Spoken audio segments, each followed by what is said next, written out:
Progress. Good. Thank you and welcome to our 2 o'clock, October 17th, 2022 working session. We're going to be talking budgets. And so Gary, I'll let you start off. Thank you. And sorry, let the record reflect that all three commissioners are present and our executive management team. There we go. Thank you, Madam Chair. Commissioners, this afternoon, we have 3 capital budget presentations. The first presentation is for the Sheriff's Office, and presenting for the Sheriff's Office will be Todd Milkey. At 3 o'clock, we have scheduled detention services, and that will be Don Hooper and Bryce Miller. And lastly, at 4 o'clock, we have Public Works scheduled with Kyle Tuick.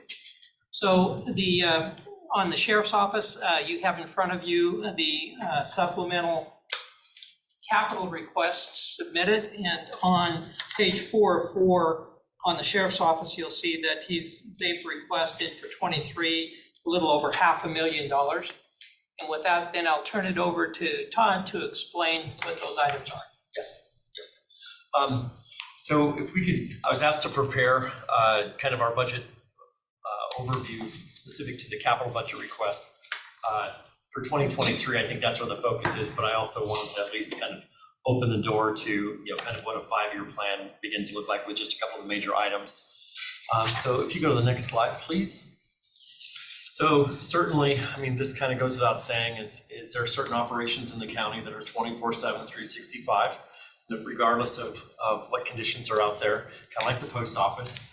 But also, I think the notice that law enforcement, or acknowledgement that law enforcement is kind of the last defense to preserve order in a community. But unfortunately, that requires, or at times requires, the protection of citizens and law enforcement personnel. Unfortunately, that's both staff and equipment intensive. Next slide. So the first one, and this one is already included, I believe, in the base budget. It was a 2022 number as far as an amount that was in the baseline for 2023. So I believe it's still there. But this is just an acknowledgement. This is the county share. The Spokane Valley also comes up with its share.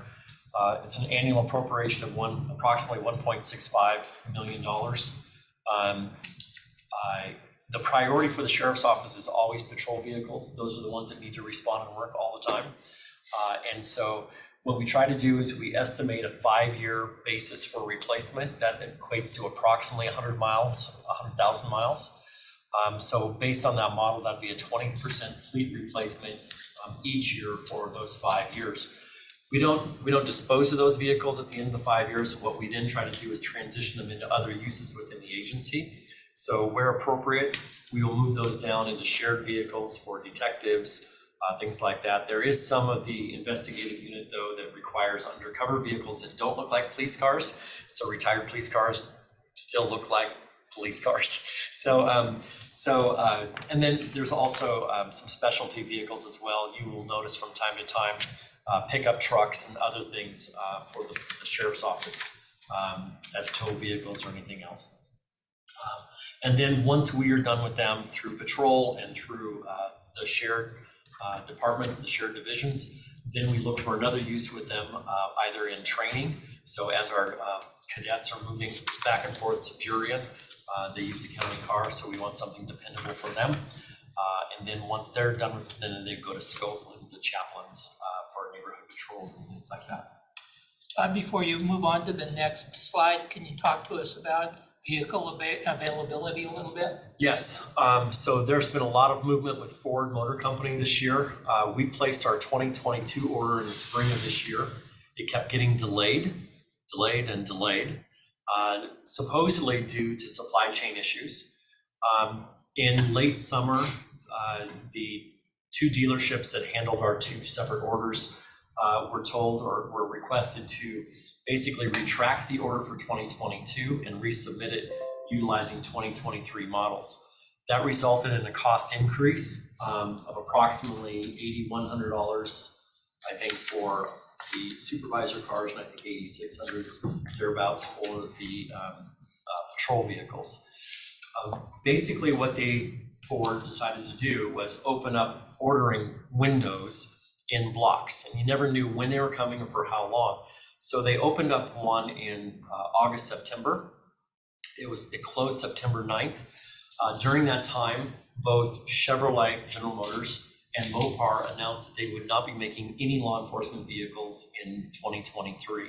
So the demand on Ford vehicles escalated greatly. So that one window that they opened and closed September 9th, they then announced that that would be the only window that they will open until fall of 2023. So in fall of 2023, there will be a window open to order 2024 vehicles, but that's it. So for our 2022 orders, those have been submitted. They will supposedly take a top priority and they're queuing for manufacturing in 2023. We also asked dealerships within 50 square miles, which is per our purchasing requirements, to place an order on what we anticipated to be our order that we would normally place early in 2023. And so that was 34 vehicles, I think. Lots of numbers flying, so I believe that was 34. So they submitted their order. We are going out for bid so that only those who've submitted an order are eligible to bid. Then the dealerships that are not successful in getting the bid can cancel their orders, and that's the only way we can get vehicles. So we're kind of in a compressed cycle for ordering vehicles. We do believe that Ford is going to change its ordering cycle so that basically, if you want to place a vehicle order for the subsequent year, that you're going to have to place it in probably the August-September timeframe for the following year. So that makes it difficult when we don't really adopt our budget until December, and yet our manufacturers and suppliers are requesting us to make a decision earlier in the year. So we may have to rethink timing issues and how we do that, recognizing that once we place the order, we still won't see delivery and ultimate payment until the year that we expect. So in a normal year, we'd place the order, say in August, we wouldn't get it for about a year, and that's when the money would be due. So we just need to kind of think through what that's going to look like going forward. And interestingly enough, our fleet director just came back from the conference, and some municipalities have even gone so far as to adopt the federal fiscal year because it better aligns. Actually, I'm sorry, they're going with what would look like the Washington State fiscal year because it better aligns with when they have to place some of these orders. So I'm not suggesting that. So anyway, so that's what's going on with vehicles. Like I said, I just wanted to mention it, recognizing that it is included in the baseline budget. If you could go to the next slide, please. So what, before you move on, what kind of conversations you're having about moving away from gas engines and into some other kind of propulsion? There's been discussion of that this year. Yes, there has. I would say that there is absolutely nothing simple about that discussion. So we have some Western governors that seem to be aligning around a goal, if not a mandate, of only electric vehicles in government fleets starting in 5 years. Number one, I don't know that the availability will be there to be able to get the orders that people would expect under that scenario. But I think more alarming is the issue of how that works in a law enforcement scenario, where we haven't seen improvement as far as, if you're working a 12-hour shift and you have an intense 12-hour shift, and either the heat is extreme or the cold temperatures are extreme, so that vehicle's always running to either keep the air conditioning on or keep the heat on, things like that, or run lights. So what does the battery life look like, and are we dedicating a certain amount of a 12-hour shift to recharge time where that unit cannot respond to vehicles? The other thing is we have take-home vehicles, and so it cuts down on response time as far as when people start their shift and end their shift, those kinds of things. So it brings out other potential issues, which is, do we now have to pay to install a charging station at the house of every officer? Do we have to now subsidize their electricity bills or utility bills every month? And then, what kind of condition do we place? Because some of our younger officers are renting their locations, not buying them. And so, what kind of condition does that place with regard to, do we have a landlord's permission to install? And then if it is a rental situation and they move them a year later, then how often do we have to incur this cost? So, so I'm it's sure it's- the deputy is not gonna wanna pay to have their garage outfitted. I'm sure it's No. not cheap. No, it's not. And so, Right. so I'm sure the answer is yes, we would have to Yeah, pay. the expectation is That's that the we would answer. cover it, Yes. and we So- recognize that the resource availability just doesn't look like that's going to work. So- So we have had discussions about placing an extremely large order for vehicles in about 4.5 years. To see how much life we can get out of gas-powered vehicles. So at the APTA conference last weekend, there were a couple transit agencies in Florida that had converted their entire fleet to electric.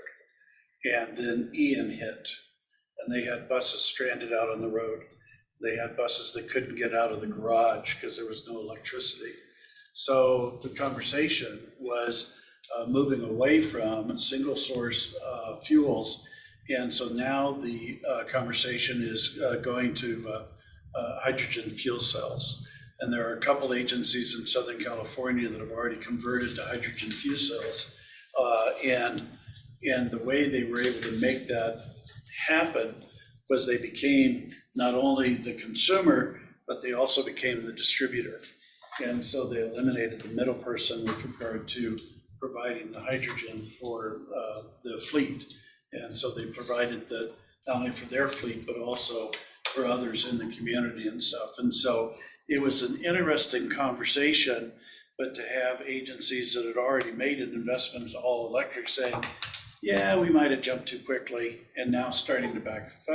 I'm just thinking about our fleet, road crews, other, I mean, we could become, I had this conversation with Larry Crowder about, maybe we, between the governmental entities, we end up becoming our own fuel source, and we provide fuel to our fleet. That's what SDA does with regard to diesel. We buy our diesel direct, and that way we don't go through a middle person. I don't know, just a conversation that we might want to start thinking about in terms of, how do we overcome Olympia and get into something that makes a little bit more sense than just going all electric. Because you're right, I mean, charging stations in rental properties, I mean, that's an expensive, well, you had to do it. I mean, you know how expensive that is. No, and I'm hearing, so I'll be interested with the Building Code Council. I mean, They're gonna get rid of natural gas on Friday. well, with that though, but then if you force everyone to do chargers, people can't, the electrical company may not let you have it at your home because of what it's gonna do to that The grid grid. on that block. Yes. So some blocks can't handle that. So, I mean, there's a whole bunch of stuff coming down the road that is like, I mean, people just haven't thought through all the unintended consequences. And like for apartments, like you were saying, with renting, I mean, there's no charging stations at apartments. No. And so suddenly if someone's low on gas, they can't, or low on electric, you can't just go get gas quick. It's not a quick thing, so. Well, they're heavy cars to push too, from what I understand. I've Yeah. never pushed one, but So if you're on a Yeah. freeway and you're stuck, what do you do? yeah. Just walk away. Just walk away. Walk away. Well, it was fun while it lasted. Yeah, I mean, it's gonna be interesting. So the reason why I raise it is that maybe this is a time where we have a conversation about how do we systemize what we're doing as opposed to just one-offs for one department or the other. Maybe there's an opportunity for us to get ahead of this. I'll let it go at that, just a conversation. I did notice in the news coverage of Ian that a number of the Florida law enforcement officers are driving side-by-sides. Yeah. It's a side note. They were when? Driving side-by-sides, the ATVs, stuff, both two-door and four-door models. So I don't know if the back of the four-door models was set up for arresting people or what. So, I don't know, the thing I saw where you were talking about the buses being stranded during the, I saw covered, they were saying that some of they were not talking about vans, but the passenger cars, like a Tesla or something like that. Oh, yeah. That the salt water, it reacts with those batteries, The batteries. and it's making them catch fire. Like after the waters have receded and gone away, but that the salt got into the battery and then like the batteries are just catching fire. Like this was days after the water had receded, and just what the mess you were left with, the cars were catching on fire because of whatever reaction happens between the salt and the batteries. So I don't know. Anyway. Nothing we have to worry about here, Yeah. but just kind of an interesting side note. Sorry for the side trip, I just thought I'd share. Okay, That's what I do. next slide. So this one is on page 4. So as we presented our budget request to you, some of those items did have capital items. And so our number one priority going into the 2023 budget cycle for capital is to fund those strategic plan items. And you'll see later on, down around priority 8, there is an item that we missed on M&O that relates to the strategic plan. It's software used by our investigative unit for about $7,500. We found this number was originally $150,500 in our request. We are very aggressive about chasing grants. And since our last presentation, we were successful in securing grants for a couple of the items. And so we found about $10,000 in miscellaneous grants to cover some of the costs. So we've gone from $150,500 down to $140,300, and includes, again, basically the capital costs associated with building up our investigative unit. If there's no questions, next slide. Priority number 2. So in the current budget in 2022, we purchased a base model Sprinter van. And this is part of the legislative reforms that require us to do more de-escalation. So one of the units that's on scene longer, because you have to go through literally a checklist of all the items that you've done in a chronological order to de-escalate a situation. So to do that, like I say, it requires you to be on scene for longer periods of time. This van was purchased specifically for the crisis negotiation team. Some refer to it as the hostage negotiation team. But we purchased the base model in 2022 with the idea that we'd come back and upfit it as kind of a command center for this purpose. The pictures you'll see, the one in the lower right is a Sprinter van. It's not the one we purchased. We don't have all the stuff on the roof, but basically give you an idea of what a Sprinter van looks like if you don't know. And then the picture up above is what type of kind of space you would see inside one of these to operate out of as a command center. And so you'll see that it's got some ability to hook up laptop computers as well as phone technology and things like that. The estimated cost we originally thought was going to be about $38,000. So we've revised that to what we think is about $50,000. Again, this is in response to legislative reforms. We believe that because these are in response to legislative reforms, that the money that the legislature did forward to counties for legislative impacts due to those reforms, that this potentially could be one of those eligible expenses for those funds if you wanted to preserve general fund monies. Todd, this one's not, I don't see it on your capital budget sheet. So is this a new ad? This was, And I'm referring to the 6-year draft that Tessa has pulled together for the commissioners. So I don't believe that captured everything that we put together. So there were some items in the 3-ring binders that I brought in. The last tab, I believe there was capital items, other capital items listed in the last tab of that budget book. This was one of the items listed under that. Okay, just make sure Tessa gets this up, gets the information so she can update this sheet here. Yeah. And like I say, we moved away after consultation. We moved away from just listing everything as the top priority for 2023. And so, like I said, I've tried to break these down into how we've broken those out. Next slide, please. So priority number 3 is included on page 4. This is, and this was part of our strategic plan request in our operating budget request. This is to remodel a portion of the 2nd floor of the public safety building, formerly the patrol roll call area on the 2nd floor. This would essentially remodel that area and set it up as a real-time crime center I'll apologize for the grainy picture, but I think you kind of get a sense of what those rooms look like with a combination of wall-mounted monitors as well as workstations for those that are doing intelligence work. This allows us to consolidate everything into one location. Typically, these centers are not sensitive to being in spaces where you have windows and natural light. So, so the space upstairs, I think, is very conducive for that. And it does allow us additional space for collaboration with other law enforcement agencies. I know the City of Spokane Police Department is now talking about doing more collaborative efforts with our Rig 9 folks, combining efforts. Next slide, please. So Jeff was just reminding me, so was this part of your ARP ask? I believe it was. I believe they had like $800,000 in there, but some of it was for equipment and some of it was for remodeling. I think they only had like $150,000 for remodeling, which we think is low based on our experience with our most recent remodel project, where we had some asbestos abatement to do in the flooring. Okay.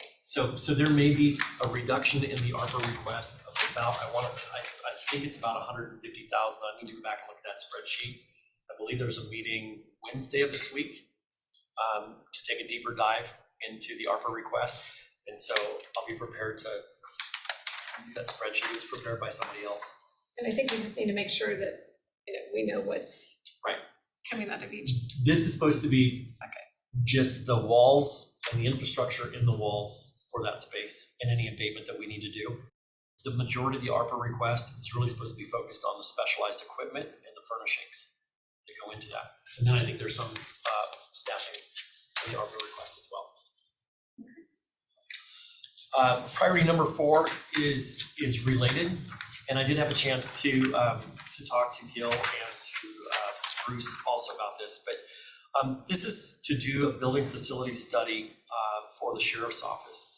And there's a couple things that are driving this. And I know that we did a campus-wide kind of study with the idea that, would we be converting positions into more work remote positions and those kinds of things. This one becomes a little bit more specific.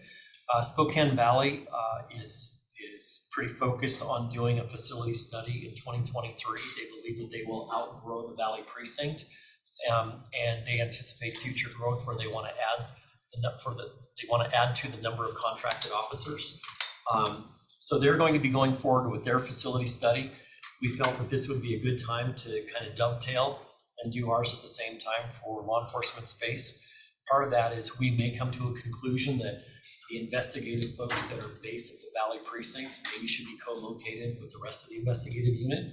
I think that's one of those back and forth discussions between the Valley and I know that the sheriff is wanting to consolidate those units and stuff, so we'll see where that goes, but this project would help with that.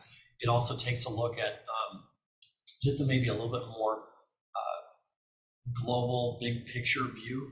I think the public safety building, when you walk through it, looks like just kind of a collage of little small remodeling projects piled in every little corner.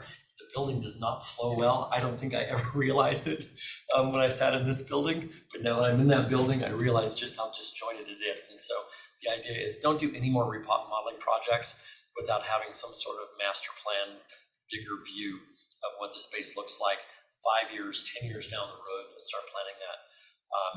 One area that this could look at, and I know it's always been taboo just because of what's involved, is the old original jail that was in the second floor of the public safety building.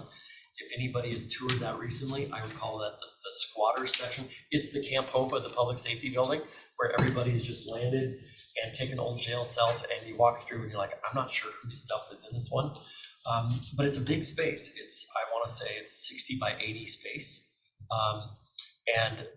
But it's not easy space to remodel. And so like I say, this would get to a point of trying to take a look at spaces like that and drive back some sort of estimated costs if you should want to do something in the future. And so far, facilities believes that this number is a reasonable cost assumption. Next slide, please. So in 2023, we're still trying to work to a point where we get to what I would call an asset replacement budget. These are the items that have a specific lifespan. And the idea is typically under government, money does not automatically flow from one year to another. And that's the way the county has traditionally been set up. One way to do it is an ER&R fund, but that's a little bit complex with regard to the requirements of an ER&R fund. I think we can do something much simpler, which is just a budget line item that carries forward from year to year for those items. So like sidearms would be a good example. They typically have a 10-year lifespan. If we took that replacement cost, divided it by 10, we would know how much we would put away each year so that we would have the money to replace them rather than coming back every 10 years and asking for huge numbers to replace those. So it's an attempt to try to even out, for budgeting purposes, the cost of replacing some of this equipment with defined lifespans. We're not there yet. We've done the preliminary steps, but there's more work to be done. So hopefully this is the last year that we're coming to you with these itemized these items that are spread out individually as request items. So priority number 5 are weapons replacement. Unfortunately, part of law enforcement, and I put them in the order of A through E, basically at how we've prioritized them. 5A are noise suppressors for AR rifles. One of the biggest disability costs that we have is loss of hearing in law enforcement, and so this would assist with that. How many for 130,000? How many does that get you? I believe that was the total inventory. We have 247 commissioned, so I assume it's about 250. Okay-ish. But I will double check on that. 5B is, and like I say, this is a little bit more aggressive than we would do if we had this on a 10-year replacement schedule. But this would replace 50 of the AR-15s. Please note when we do in-service training, we do that on a quarterly basis. Part of the unit is requalifying on firearms. When they do that, they come in and the firearms, the master instructor, the armory person inspects all weapons to see if they are in good working order. And so occasionally some of them get tagged as not going back out in the field. And so this attempts to replace some of those as well.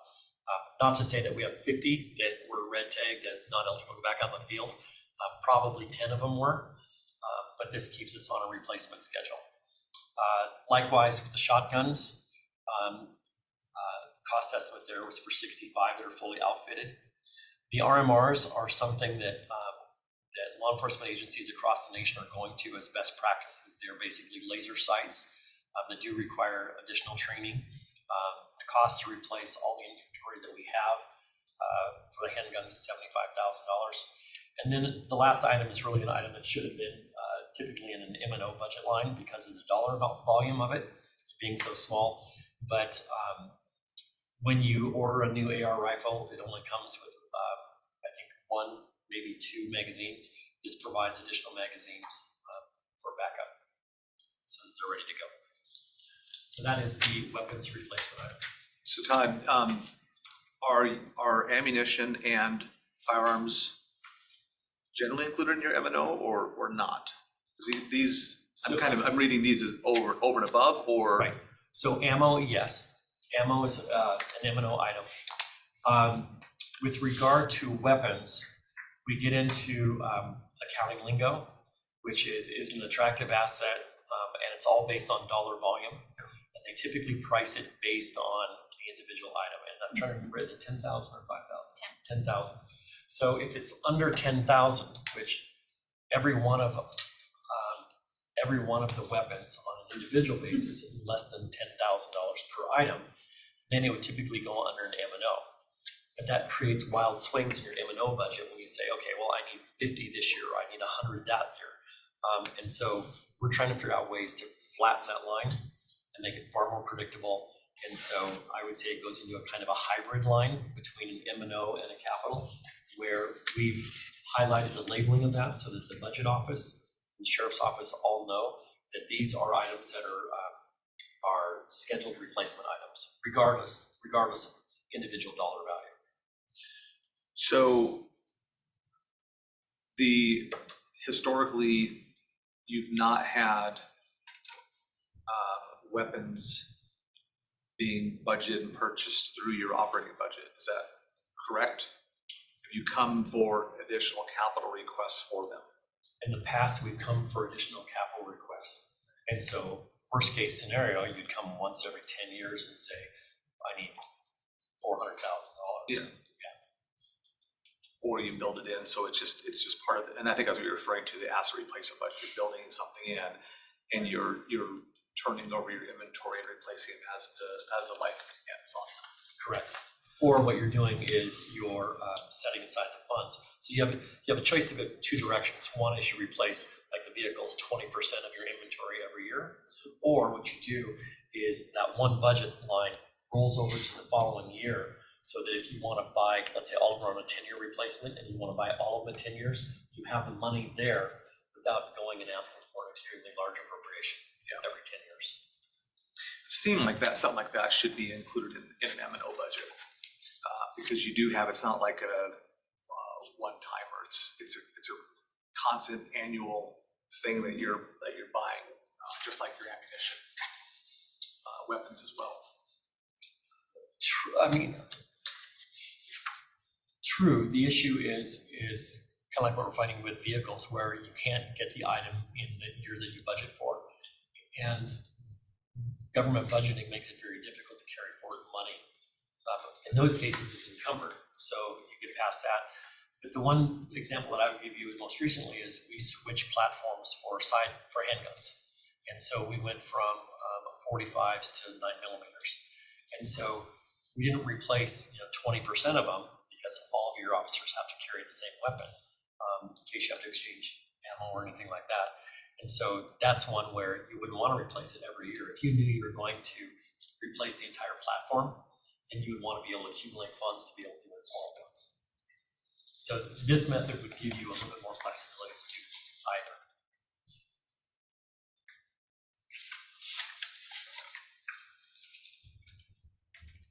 Okay, next slide, please. Priority number 6.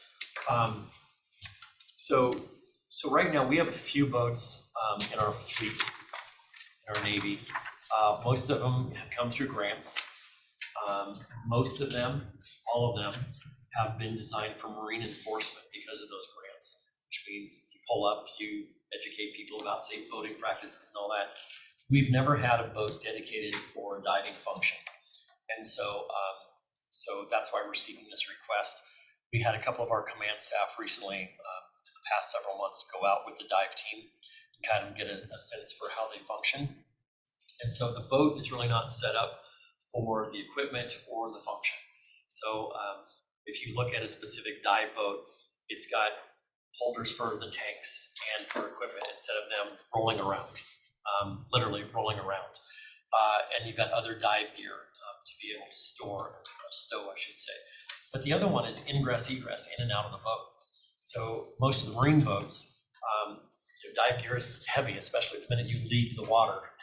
It gets really heavy with dive gear. And so none of the boats that we have are designed to come out of the water. I mean, you literally got to climb over the transom or the side of the boat with all of your gear on.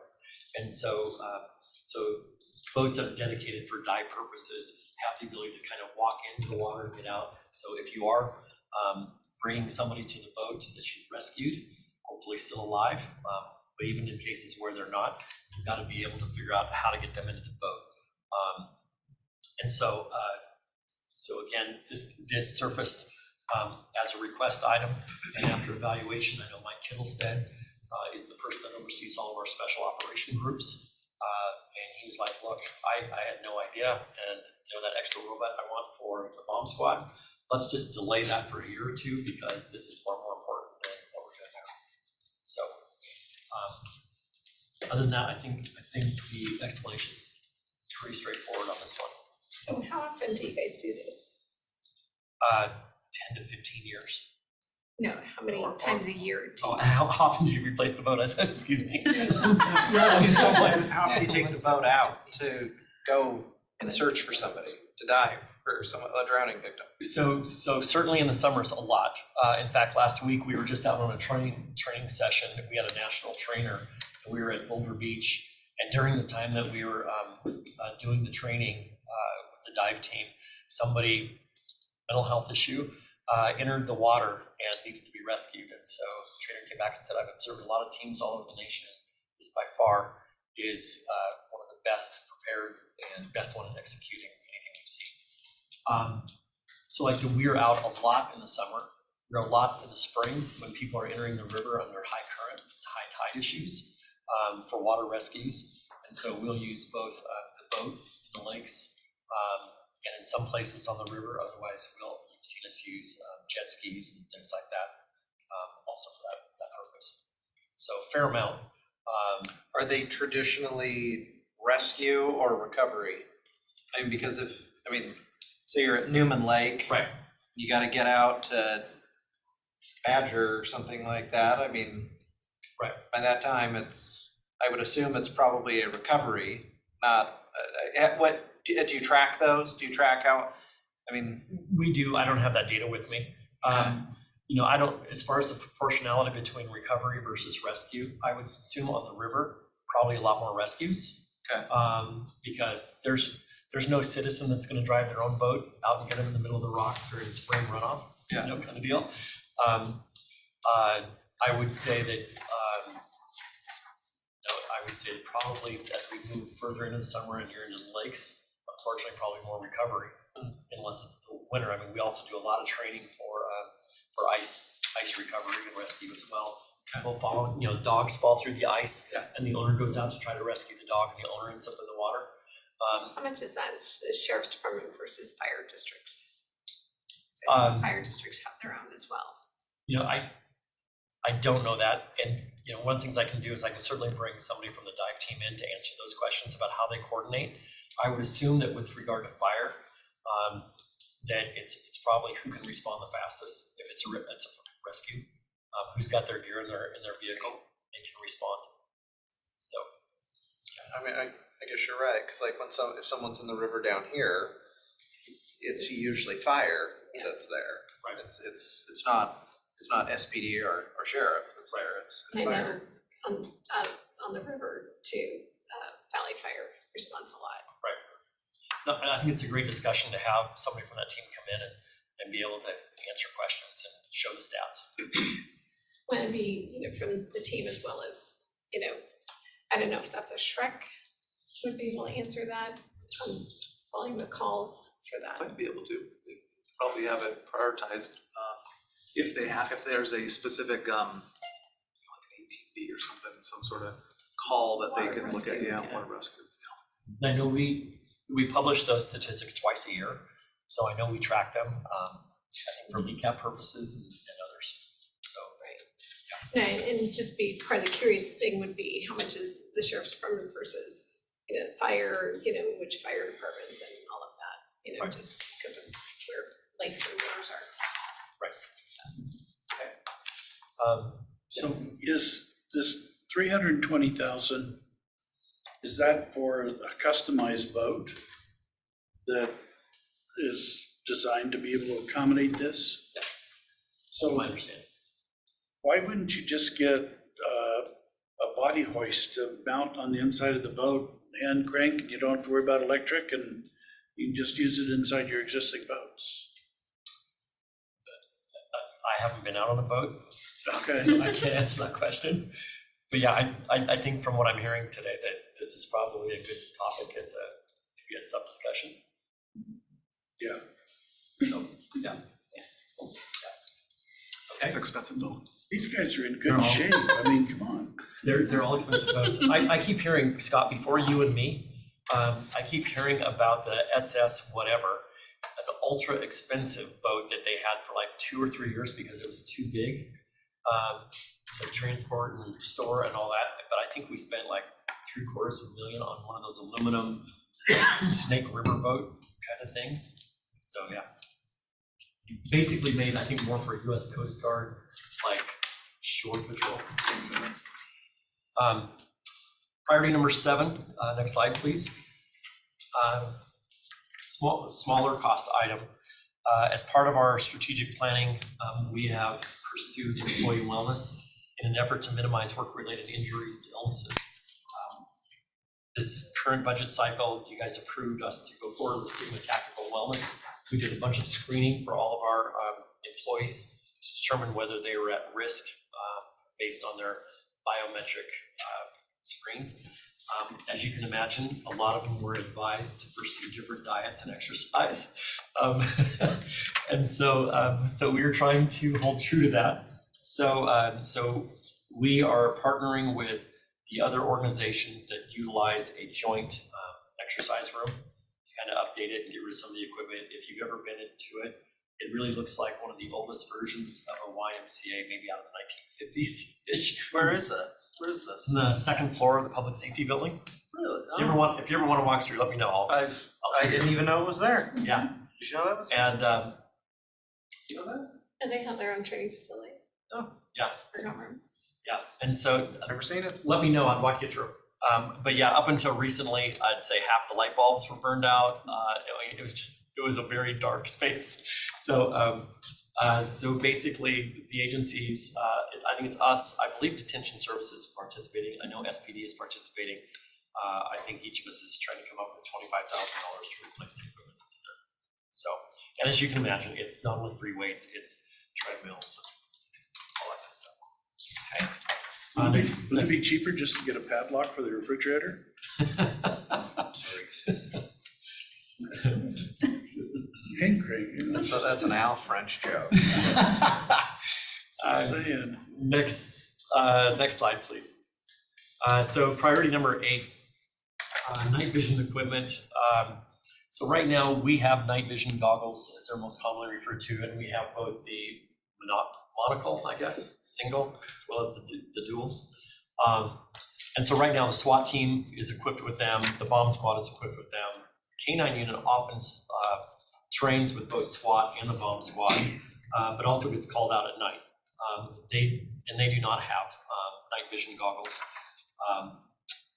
And so everything from keeping track of where the dog's at, when they're inside a darkened building with no electricity, or most recently out by Living Lake in the forest in the middle of the night, when the K9 handler was there and ended up borrowing night vision goggles from somebody on the bomb squad that had them in their car.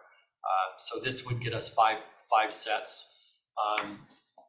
Just so you know, we do believe this item is typically one that would qualify well for other grant requests. So we continue to look for grant opportunities for this one, but we want to make sure you recognize that it was a priority for the office agency. The next one, and this one, like I say, is the one that I initially forgot in our budget request. This is an M&O item traditionally because it is software. This is part of what would have been included, not in the capital side, but the M&O request under our strategic plan request, because it is a software package that's used by the investigative division. Initial cost, typically what we're finding is the initial cost is in the first year is the year that they try to recoup all of their R&D costs. So that's why you see the initial cost so high, and then it drops down to an annual subscription cost. So this one, the initial year cost is $7,500. Annually after that, it's a $1,200 cost. Again, this typically would be an M&O item, but I missed it, and it was not included in our original budget request. If you move to the next slide, please. So we had some medium priority capital items for 2023. So like I say, wanted to list them for you so you were aware of them. And again, these were in the back of the 3-ring binder when we did the budget request. So one of the lighter weight drones, more portable. We're doing more and more drone work than ever before. Item number 2 is related to that. It's an upgraded camera system for one of the drones we already have. That creates more clarity, less granular type photos. Item number 3 is to replace an aging equipment truck that we use for the SWAT team to transport equipment, so a Sprinter van. And then item number 5 is just, it's one of those things that occasionally the building needs maintenance. And so in the public safety building, the areas that probably have been quite a while since we've replaced the carpet is in the civil area right off the main lobby. of the public safety building. You'll see it's one of the windows that you go up to, the carpet in there, and then in the admin area as well. Pretty well. I think it's served its purpose and it's done its time. How would I say that? Yeah, so let's go with the next slide. And then just a couple of low priority items. And again, these are items that either they just don't get called out very often, or typically we will find other funds for them. But one is the EVOC, which is the driver training unit for the sheriff's office. So we have a trailer that we haul equipment related to that training. It is a single axle trailer. And what we've realized is that the things that we put in the trailer exceed the weight rating of the trailer. So it does wander a little bit when you're going down the road. So this would replace it with a tandem axle trailer so that we can safely transport items. And then the other one is, it seems about certainly every 2 years, we begin to get requests to assist in dignitary protection at the state and federal level. And so in anticipation of the next 2024 election cycle, where we assume that there'll be more state and federal activity in elections, this would provide one large SUV for the transport of it's really our TAC unit. We call it our dignitary protection unit, but it's a subcomponent of our TAC unit. It's just they're wearing civilian clothes instead of their riot gear. But they are there for specific protection as, like I say, candidates come through the area. And sometimes they're not candidates, they are guests of the candidates coming through for special appearances. So, next slide, please. And again, this is just to put this on your radar screen. We've been working with the budget office to develop a 5-year capital request vision so that we can anticipate it for purposes of future cash flow, identification of revenue sources, things like that. And frankly, I'm trying to also work with my agency to make sure that we get away from the notion that everything is a priority and is a crisis today. So like I say, we're trying to anticipate things into the future. Next slide. So one is to purchase a new patrol helicopter, and I know that the first reaction is like, oh, you've got to be kidding me. But You're only asking for one more? so this is actually an effort to reorganize and go from 4 helicopters down to 2. So to reduce the fleet, because we are relying more heavily on drones. So right now what we have is we have 2 patrol helicopters that are on loan to us from Dharma. And so we will never have title to those. Whenever we stop using them, they're supposed to go back. They are older helicopters. The parts are getting a little bit harder to get. A lot of agencies are replacing these with your military helicopter. I can't think, I'm going to draw a blank on this one. Apache. So the military through Dharma is now starting to surplus more and more of the Apache line of helicopters. Those are extremely expensive to operate. And so we have been resisting that transition, even though the ones that we use for patrol are getting older and harder to find parts for. We also ended up with 2, what they call Super Huey helicopters. These are the rescue helicopters. And these are ones that once you own them for a certain period of time, the transfer titles to the county. And so we believe the first one that we use, which is Rescue 1, we believe that the title transfers in November of this year. Rescue 2, which is the backup helicopter. And I should say, these were completely rebuilt by the Department of Defense. They were supposed to go to Central America. So advanced avionics, all that kind of stuff. And then for whatever reason, the Central America project fell through and they didn't go. So they ended up with these helicopters. So we got them for a great price. We had to use them continuously for a certain period of time. And after a certain period of time, we would get free title to these helicopters. So the second helicopter, which is the backup, also fully equipped with everything except a floor. We should have clear title of that in, I think, July of next year.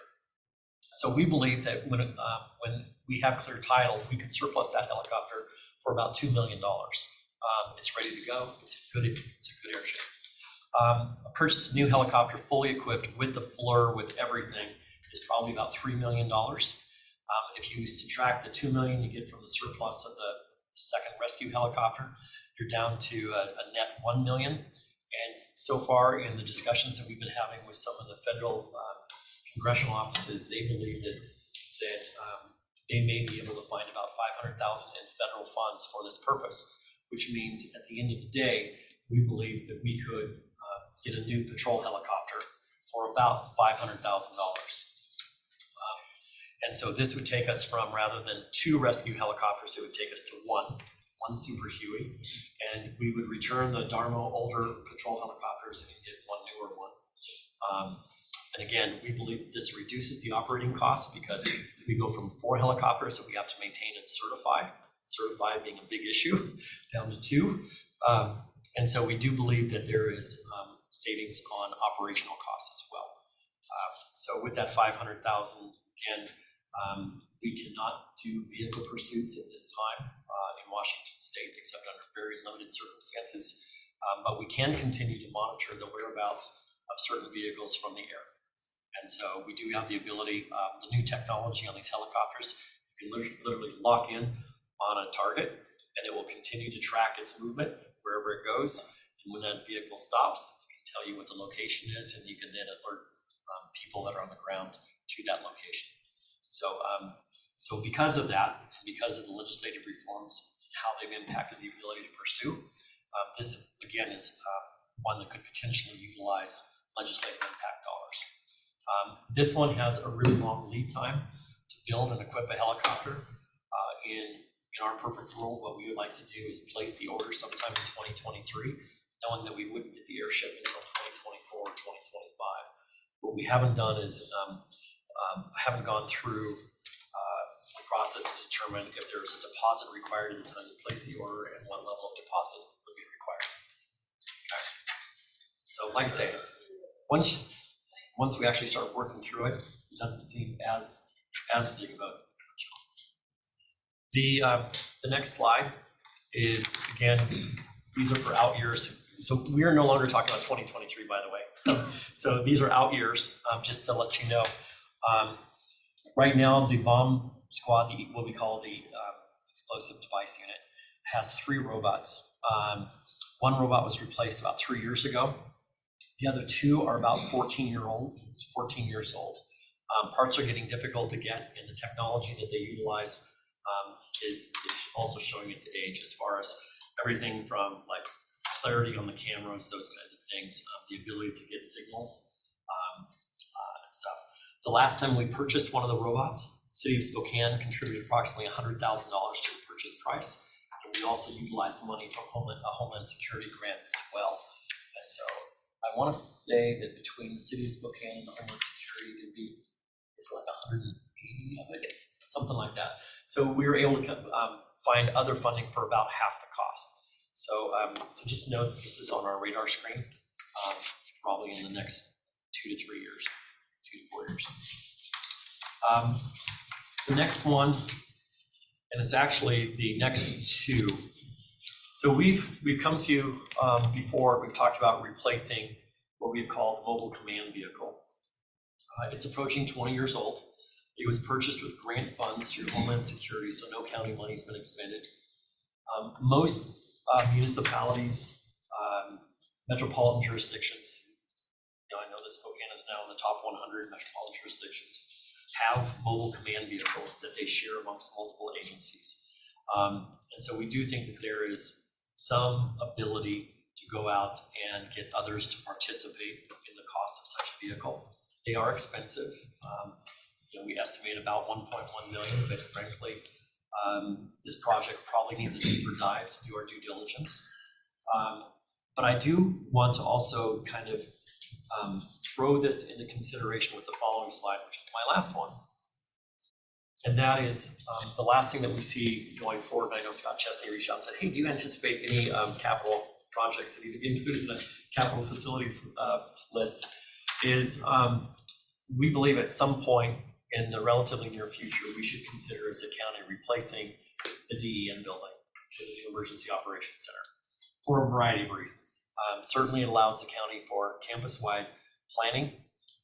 and whether, with everything that's going on with Geiger and the current jail and potential discussions of a community corrections facility, it just frankly gives more flexibility in having that building out there.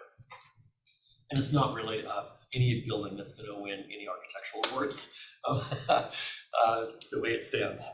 The new facility needs to include office space and operational space, plus storage for DEM vehicles. So we are also hearing from the State Department of Emergency Management that in preparation for Cascadia, they would like to permanently locate a couple of staff into the Spokane area and would like them co-officed with our Office of Department of Emergency Management. So they would also be looking at office space. Have no idea on a location. One would argue it should be centrally located, but I also know that typically what they will say in the cases of emergency management, it should not be near any potential hazard sites. So typically you would stay away from any airport approachways. You would stay away from any railroad main lines, any large gas storage terminals, those kinds of things. And so, and I know that potentially in 5 years plus, we may be looking at additional space needed for forensics, so potentially could be co-located. Very, very rough estimate. I just assumed a 30,000 square foot building and 350 square foot is how that number came up. There may be state funding available. I also understand that under the emergency communications sales tax, that some funding potentially could be used for emergency operations centers as well. I have not dug any deeper than that. And so the reason I bring this up is if we're really talking about emergency operations center, we could approach this as we're looking for emergency operations center, both a mobile and a fixed location, and combine the two projects into one. With that, like I said, I try to give you a short-term look and a long-term look from the agency's perspective. And then I do have more detail that I'll provide the budget office that provides more explanation on each of these items. Anything else? Any questions for Todd? No, so we'll add this to our binder that we already got. Communication is key. Hopefully, we are improving communication between the sheriff's office and the rest of the county. As far as the budget and accounting stuff, I think has been challenging in the past. So we are trying to, like I say, work much more closely with the county budget office, grants office, and be less of an island. So That'd be a good thing. we're working on it. I think we're making headway. So, all right. Okay, thank you very much. Appreciate it. Thank you. This takes us right to services.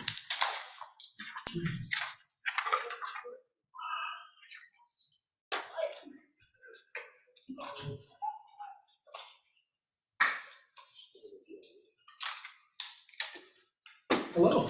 Seems like it's only been a week. How are you? Where would you like us? Oh, here, I'll move over.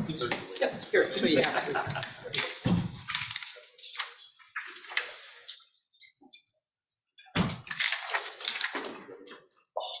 More rolling chair.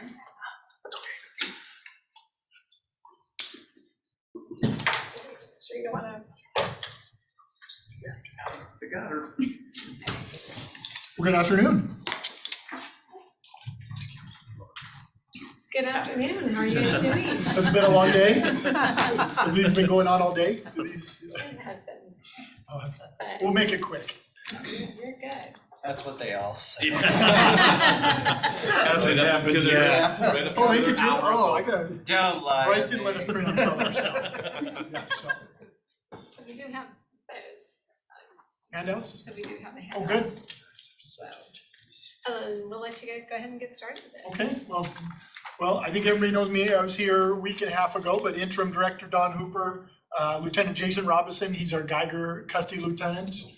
Reno's Bryce, finance manager, and Lieutenant Darren Lehman's our administrative manager, or administrative lieutenant. He knows most of this is all related to maintenance and upkeep of both the facilities, and he's probably our expert on all that, so. But I guess second page, Gina, one more, thank you. And I think Ron's. Ron's got it. Ron's doing it. Oh, thanks, Ron. Okay, I see a computer there, so thank, Just so. so you know, we'll make So, obviously, two aging facilities. When we were going over this and working on this the last couple of weeks, obviously, everything with Geiger closing and all the talk about that in the last few weeks, but we're still operating two facilities and we still have 190 inmates out there, so we're still progressing on this, like, we have to keep moving forward with everything. So that's how we basically did this presentation, so. Geiger was built in 1952 and the jail was in 1985. And so a couple of bullet points that we came up with, and we didn't really include them in the presentation, was just, there's some of the few facilities in the county that the occupants are actively trying to destroy. Most of the county, you know, we've got older buildings like this, but it's actually one of the truths that we have to deal with, that are actually trying to destroy the facilities. And so there's a quote of Jason Robinson, jail's age in dog years is Jason's quote. But really that's the same thing. And a lot of these systems that we're going to be talking about were original 1952 or 1985 systems. So next slide, please, Ron. Oh, perfect. You're ahead of me. So, and so same thing. We've Bryce covered all for the next 3 or 5 years. A lot of these are reoccurring that have been for the last few years, and then we'll continue to put them on every year's budget, because same thing, the facilities are getting older and older, and we've held off on a lot of the upgrades in the last few years. We started on some like modular improvements, and then we've held off. We haven't done anything with them for a number of years. And so if I break down each and every figure, but we can go ahead to the next one, Ron. So, and same thing, but full on dollar figures, basically centered around vehicles and building improvements, aging facilities. So, Bryce, anything to add on that? Nope, so that's our 6-year total by facility. So you can see it's hovering at, I think 11% was Geiger in the jail, with admin, which is the vehicles that follow up on that, and that's in total. The jail one there is kind of skewed slightly. There's a $2 million booking remodel included later in, I believe, the 2027 request. So that's a big chunk of the jail request there for the 6-year period is sitting in that booking remodel. Okay. Next slide, there it is. And so basically same thing. This one has been reoccurring, but it's same thing. It's an aging 1952 boiler out at Geiger. It's all the heating and the hot water for the facilities. We have 2 boilers, one in each building, and one is able to handle both. But if both go down, we're gonna have to vacate the facility. If it happened in the middle of the winter, those things. So obviously one of our fears, one of Lieutenant Robinson's fears is, so we're keeping them up, they're going, but the infrastructure about the heating and hot water all out there is at the end of its life cycle or past its life cycle, 70 years old. So, you know, and like that, there's $250,000. So, kitchen plumbing, same thing. I think last when we were here for supplementals was also about kitchen project, kind of in between, and we're not sure which direction we're going with the kitchen remodel. Are we going to remodel that one? Are we going to bring in temporary kitchens? That's what we asked for at the supplementals, was I think $450,000 for supplemental kitchens that would either allow us to use those kitchen facilities to keep operating out there, or use the temporary kitchens in order to remodel the existing one. Director Sparber and Ken Moore are working on that. Not exactly sure where it's at, but we did tour those facilities, one of the temporary kitchens that Cooney had while they were going through their remodel. We did that a couple weeks ago, you know, and so it would operate as a temporary kitchen. We could operate in that for a short period of time. It wouldn't be our choice to do for a long period of time. So The kitchen plumbing at 131, it needs a lot more than just the kitchen plumbing, right?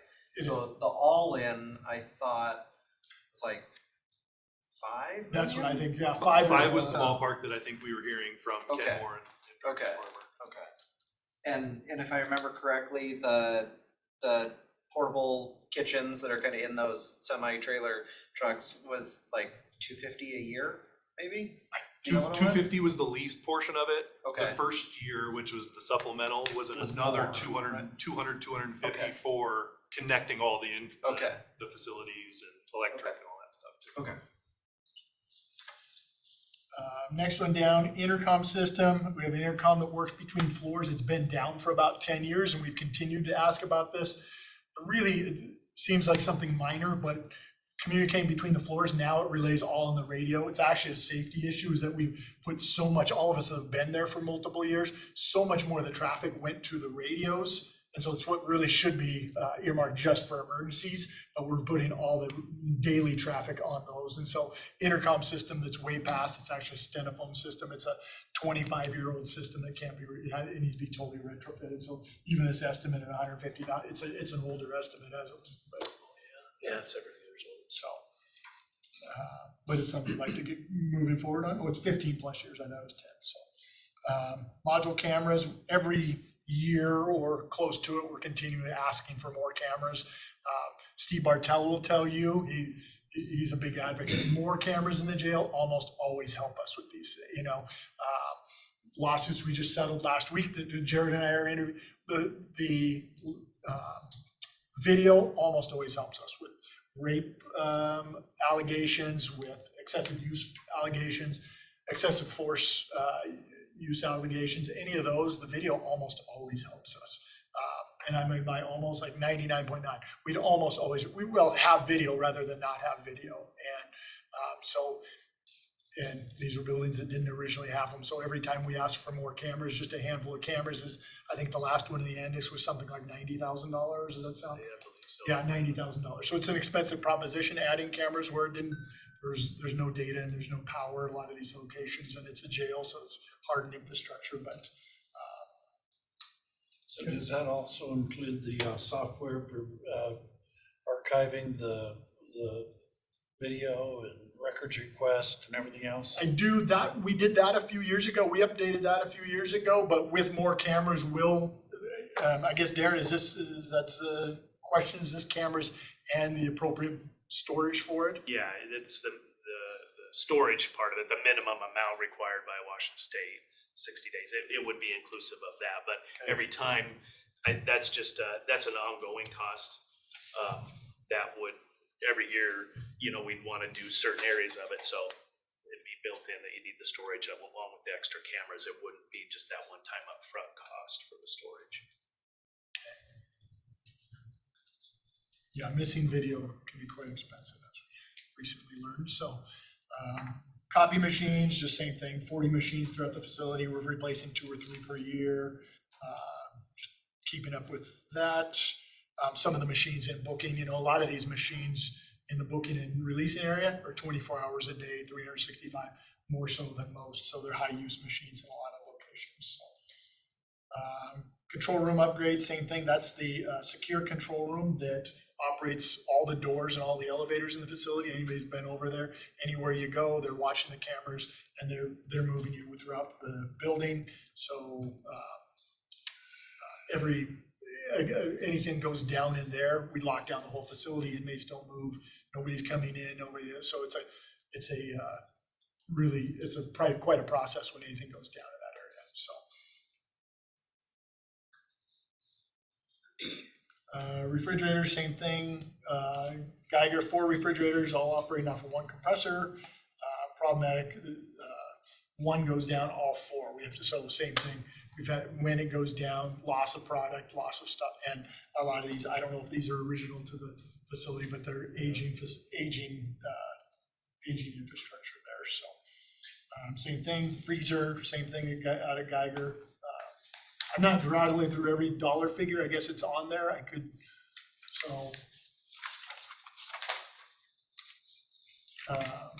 Next one's Geiger ovens, same thing. I think a lot of this, as we read these, it's like we get to decide what we're doing with Geiger, what we're doing with Geiger Kitchen, because same as we're currently going through the remodel process in our downtown kitchen. All the food's being prepared out at Geiger right now. So it's the redundancy in the process. So when that out, but they're currently, I think the week before Thanksgiving, it'll be done downtown. I think one of the fears of not having 2 kitchens at some point is if one goes down, we can't go 1 meal without, we have 900 meals or 800 meals. We can't even go 1 meal without having a kitchen. So the redundancy of having 2 is super important. And so just big fear that if one went down, we didn't have, and if they both went down, we'd be in real trouble, so. Current ovens, same thing, exceed their life, parts are no longer available. A lot of these, like I said, are 1950s material, 1950s equipment. Fleet equipment, tire changer, wheel bound. Oh, okay, I was gonna say, we purchased this already. We ended up purchasing this out of unused ammo, right? Yep, Just to yep, get so we ready for- transferred M&O to cover that, the fleet equipment just last month, prior to winter coming, so they could change out tires, and the old one's broke. So that one is technically off the list now. Backup generator, this one's a Geiger, internet equipment. Downtown, we're on a backup generator. Out there, same thing, I think it's $11,000 or $12,000 backup generator for the administration building. We're all finance and supports out there, so. The big piece of that backup generator is all of Geiger's network is in that building. So all of the cabling runs across the street to the facility. So when the admin building goes without power, it shuts down network across the street. So the backup generator would keep the network up and running for the facility. So just a second, so our backup generators, aren't those allowed through ARP? And so why wouldn't we wanna look at some of that through ARP requests versus, because I think like a backup generator is part of making sure we're ready for the next, so. Recovery resiliency. Yeah, for the resiliency, thank you. Couldn't think of the word. But I mean, if is there a, There's no more categories that would be opened around that, but it could be revenue replacement or indirects. okay. So I think we want to definitely take a look at that, just as anything would be ARP eligible. Couldn't realize it. How big a generator is that? That's not very much for a generator. It's, the proposal from our maintenance guy out there is one of those whole home ones. I'm not sure what the kilowatts is. I think do you remember what it was?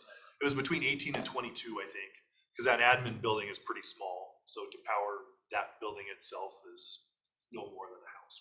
Would they use natural gas to fire it, or is it gonna be diesel, or? Propane tank is what I remember him saying. I think propane on that one, all the other ones are diesel. Okay. Security fence, we have one building out there, a building. To add the second fence there's just one section of that building that needs a fence upgrade. So we've upgraded all the other fence over the years, but it's the last upgrade, right? Gun lockers, as we've trained more and more of our staff, most of our staff are guns qualified. We don't have enough gun lockers for everybody out there. Not a huge expense, but it's something that needs to be added, so. Transport vehicles, same thing. This is gonna be on every one of them. So we have two vehicles that alternate, go back and forth with the east-west trip to Ellensburg. So we go back and forth to Ellensburg twice a week. And so they just same thing. I don't know, 250,000 miles a year or some crazy amount. So they get worn out they're on a 4-year retrofit, and they're like, what, 180,000 for each one? Is that right? Or 200? It's listed 200 here, for this 200. one. So the last one we bought was 180. They're about the size of an ambulance. 13 passenger ambulance style van for inmate transport. So are we transporting people there and from there to here? Both ways. Both Yeah. ways. Yeah, basically how it works, somebody gets arrested in King County on a Spokane warrant, we meet King County in Ellensburg. That's a lot of the traffic going back and forth between here and King, so. Yeah, the one we talked about not too long ago, but we're with the sheriff's office is the same thing. A lot of the out-of-state transports still aren't happening with COVID. Coming from Idaho and other places, so that's been a challenge for him. He's sending detectives other places, but unrelated to this. In-state, we're moving everybody throughout the state now, so. I guess that's the question is like, how much, what's the sheriff's department doing? Because I was just gonna ask that, because I know they've talked about that versus you guys, so I guess I. Out of state, understand. yeah. So they do all the out of state, Yeah, and you do all the in-state? the legal ruling on our corrections officer certification doesn't allow us to, we can't go out of state and bring people in. And so it's been a change for him because most of them were coming in on an out-of-state shuttle and coming in. They're going to go get a lot of their people sending detectives. So I'm talking to Knowles on it about a month ago, I think, and Civil's working on trying to find an outside company, like an outside transport company, non-law enforcement, but a private security company that would come get these. And Steve Bartell's involved and everything else. Are we all comfortable with that? The liability concerns that our inmates. And so that's in the works. I don't exactly know where it's at, but I did see an email from Civil, from the attorneys commenting on their liability, their insurance liabilities and things like that, getting up their liability. And so there's I think there's a lot of roadblocks to get there. Because they say last time I met with Knowles, he said they just don't have the manpower to go get them. And we're not legally able to. So he'd like us doing it, and we don't have the manpower either, but legally we can't do it with our certification. So module remodel, we were doing one module, same thing, 1985 building. All the floors are needing doors and locks and lights and electrical, carpet, flooring, and this, and we were doing one module a year for a while. Last one we did was 2018, and we haven't done one since. Price back then, the last one we did was around $600,000, I believe. The one before that was about 440, as I recall. I'm just guessing the figure. Obviously, these figures are going up, so I think we've 900 we're projecting, and this just a projecting. But we need to start doing them. The longer we do them, the more expensive it's going to get, and the more outdated this building's getting. So, What's entailed in a module remodel, Don? Darren? So as part of that, we do technology upgrade as much as we can with that. So when we talk about cameras, we kind of broke that out, but if we're doing a remodel, we do cameras in there. We move, most of the modules have carpet in them, which is very unsanitary, wears out. So that carpet's being ripped out, it's getting polished concrete floors. We're updating the painting because these modules are untouched from 1985 for the most part. They have pink doors, that's what they were painted back then. So huge part of that is the painting part of it, and you just can't go in there with regular old paint. So it's epoxy paint. There's a lot of cleaning that goes along with that. Some light upgrades. All our lights have metal louvers in them, which has become a problem here lately because they're pulling those louvers out and making knives out of them. So there's upgrades to some of the lighting, so they're correctional grade lighting, things like that. And really, we want to do more within there, but we're trying to keep the cost reasonable. And what we want to, so we do the basic things at the end of it. It's kind of just improving the overall look of the module and upgrading some security features of it. I think that's the last. And so a lot of this we covered is that a lot of these are going to be reoccurring, so we don't have to cover them every time. But the 2023 to 25 boilers and water heaters out of Geiger, module remodels are on every single one. So projected out the 900, or I think you have them escalating over the time period. 23 to 28, copy machines, same thing, replacing that, whatever you say, 2 to 3, 3 to 4 a year. Adding cameras every year, and then transport vehicles, same thing, reoccurring, that every 2 to 4 years we need to add in transport vehicles. So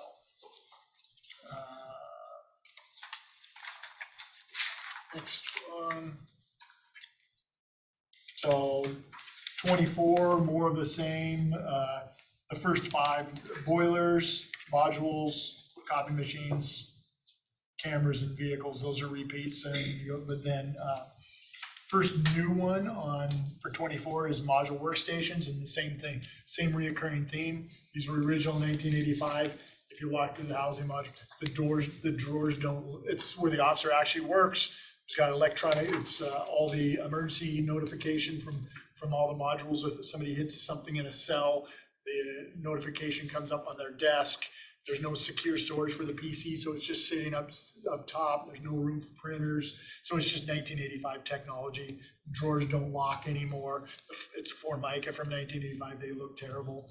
And so $350,000 to retrofit all the workstations and all the housing modules. Plumbing controls, this thing we've slowly done as we've had money available, M&O available, is it just inmates do thing, they just flood cells, they get upset, they get in holding cells, and they continue, they'll hit the button of this, flood. We've done tons of damage. Last one we did a floor, up on a floor, went through the ceiling. I mean, you know, usually this is $1 million or $2 million when they do a big, huge flood and it sets off fire systems and everything else. But we've added in some of our higher risk areas, these electronic controls that only allow, they can only hit it so many times in 5 minutes, and then it resets an electronic, I guess maybe you can add more on it, Darren, so. Yeah, it's electronic plumbing controls that that are all customizable, and you can set things like 3 flushes within 5 minutes and it locks them out. And it only flushes for so long, so they can't cause a flood with them, really difficult. And we've had great success with them, but it's not cheap to invest in that stuff too. But it's networkable, so you can hook it to a computer and control them from there. We haven't done that, and I don't know if that's a piece that we need of it, but it has that capability. Typically, it's just done from within the Chase way to control those. But I agree, those problematic inmates that we have potential to flood, we put them in these cells, and it's gotten rid of that problem. But that's like, I think we have about 14 of those cells, and with 700 inmates, they all have potential to do that still. So, that's something that we could look at as we upgrade the modules to how much, but there's probably 400 toilets are the most problematic, and we probably have about 400 toilets in the facility. So it's quite an investment to do that, but I think there's certain areas we could target and mitigate that potential problem. So how many would, I mean, you have $75,000 on here, how many toilets would that take care of? Yeah, I'm Or thinking that- cells, if it's toilets and sink, I mean, what? If I remember right, it's about $800 a fixture. And we were looking at 2 West, which are classification module, and a lot of problematic inmates go to, in 6 East, which solitary confinement would be the other. And so those are the 2 areas that we would concentrate on. Yeah, in booking, it pretty much eliminated flooding, and by the time it was a weekly occurrence where, same thing, hit that, come back in 15 minutes, plugged it with clothing items, water coming up, water coming out, and same thing, and setting other systems off. It's ended up upstairs setting the sprinkler to deluge system on down at one time, even made it a bigger problem, so. Plumbing controls, we're crew vehicles, so same thing that, a lot of our vehicles are out, live their usefulness, replacing every 4 years due to a significant amount of mileage, so. First floor downtown break room, same thing. These are 1985 facilities. The break room is just not adequate for the number of staff. Same thing, staff numbers have gone up, and same thing, they're just huge disrepair after 40 years of using it 24 hours a day, so. Last updated 20 years ago, so. And they actually look like it.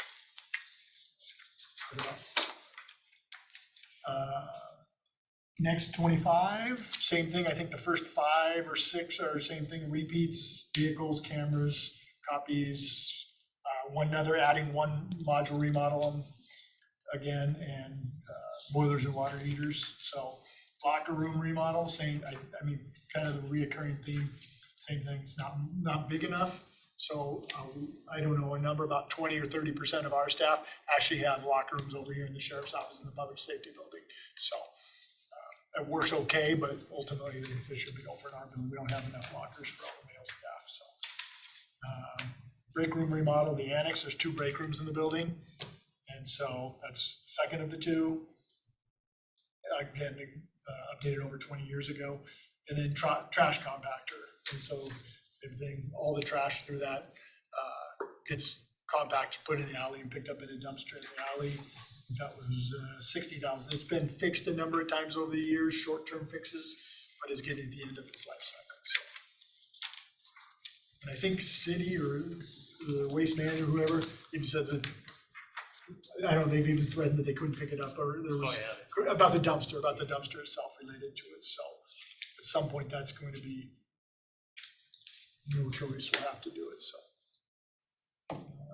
Moving right on to 26, visiting boiler, so This is a visiting building out of Geiger, so 60 years old, exceeded its life cycle, cast iron boiler. It's not in one of the two housing facilities, it's in the visiting booth, so. Laundry equipment, same thing, just we do all laundry in-house for both buildings and operating 365 days a year. So we've done, let's see here, what do we have for laundry equipment? $160,000, so. And we did these with the COVID funds. 2 years ago, we replaced both facilities, all of them, and like Dawn said, these things are running 24 hours a day. This will be their life cycle, 5-6 years on industrial machines. That's about the life cycle of those things. So this will be time, 2026 will be about the time to replace it again. Key tracking is one we've looked at for years. I know Sparber's passionate about this, we've talked about it. We currently track keys, security in all of our buildings, one of the most important things we deal with in corrections and is dealt with on paper and clipboard still. So there is a well-established company, Morris Watchman, is at every corrections conference, everything else, but it basically, you use a chit system, you swipe, like a card swipe, better, just for better key control and better key accountability. So currently right now I hand mine to my relief. Nobody thinks that's not the best way to handle keys. And so the best way is to bring him in the control room, swipe it, check it out. But I think we've been looking at that system for a number of years. I know Sparber's asked about that one a number of times too. So I think that's one that moving forward would be nice change. Same thing. It's all done on a clipboard and a piece of paper right now. So 27. The repeats are modules, adding another module, because that would be the goal. We do one module a year. Copiers and module, adding more cameras, keeping that going every single year. Next one we're at, mixer, the big industrial mixer. They've welded over the years and they've continued to patch together, but replacing them, $25,000. So this one here is out of Geiger. I think the same thing. That's like, where are we moving forward on the Geiger kitchen? All these different things. Do we piece it together, or do we just do a whole change and retrofit of a whole Geiger facility, or Geiger kitchen? More transport vehicles. This would be the alternate 4 years. This was 4 years from the last time I mentioned, but this is one of the Ellensburg rigs that go to Ellensburg, and so has to be some redundancy in them. So I'll do one every 4 years and rotating one out of it. So booking remodel. This is the big one. This one jumps up. This $2 million. Is that same thing? Anybody's been through the booking area? It's undersized, not a very good format, not a very good flow. A couple of commissioners I've been over there with, we've pieced it together, adding body scanners where they haven't, and to eliminate holding cell space. It needs a total retrofit, including the property room. It's just so. And we didn't do any, I was thinking we were doing some of that with CARES dollars, but we didn't do any of that. Not in the booking area, no. Yeah, the last thing we did was adding the body scanners, adding one of the body scanners there, one at Geiger, and then it wasn't a lot of remodel doing that. We had to cut a holding cell in half because we didn't have room for it, and adding 2 new walls, doors. I think we did about 90,000 it seemed like, but dollars, just not really upgrades, just accommodations for the body scanner was really all it was. Are the body scanners working as you anticipated them working? I think they work 100% on weapons and those kind of things. If it's the one pill, we're having way less overdoses than we have, way less than we've ever. I mean, those years when we were coming asking for the body scanners, we had 9 deaths. Things were much worse. So the overdoses are way down, but they're not eliminated at all. I mean, I think what you find with the body scanner is if one person is bringing a handful of pills inside, if they're willing to conceal them in the body, it's difficult to find 3 pills or 5 pills. large amounts of dope. We found 30 pills, we find 130 pills. So yes, it's working, but it's not 100%. It will not eliminate the ability of some person to take in some Suboxone or some drug. If it's small enough, they're willing to conceal them in or on the person. So. And the mail scanners, are those helping? Mail scanners, what works better than the mail scanners is, and this was since Director Sparber's been in, we took all mail and we just started copying all mail. So they don't get any originals, because even with the mail scanner was not 100%, much better than it was, but the technology was not perfect. If it's more than 8 pages, it was the limitation of the mail scanner. So what we ended up doing is all social mail gets copied and sent up. So they don't get their originals, they get only copies. So that helped a lot. So that mail that comes with a perfume scent is just lost, right? It's lost. It's absolutely lost. Yep. Yes. That's actually a nice change of being a module officer. So, but it gets copied. So we ended up, there's a cost at adding an extra mail clerk. We had 2 mail clerks now instead of 1, because it does take time to copy it all. But that's probably as big a change towards as much as the body scanner is. A lot of that was coming in the mail, and every envelope, every this, even with the scanner, none of this technology, I don't think, is 100%. And so it's better, but the copying of the mail made a big difference. So that explains why it's not responding. No, I'm just kidding. Yes, yep, Just kidding. that could be it. He is not calling me back, so. Transport vehicles, modules, smoke detectors. Same thing, replace existing smoke detectors out of Geiger A and B building. Network infrastructure. This is downtown, so same thing. Currently going through some network infrastructure in our admin area, but this is more, and I'm not exactly sure. Darren, what's this network infrastructure? We did some of this with our new phone contract. We were able to kind of piggyback off of that, and the contractor on that ran some of the cabling for that. But really, I mean, technology is just exploding everywhere, and it makes things more efficient, but the jail has not caught up to that, and it is definitely stuck in a lot of places in 1985 of that. And so as we do some of these improvements, it puts more reliance on our network infrastructure, so we're gonna have to have some kind of backbone for that. And being a jail, Director Hooper said that earlier, it's not easy to run cables in the jail, and it's expensive, and you're going through concrete walls and things like that. So it's not a cheap endeavor, but it's definitely something needed, and we would do it in a way that makes it easier to start not running cables as far as you start putting switches in key locations, so it cuts down on some of that cost of running cabling as far.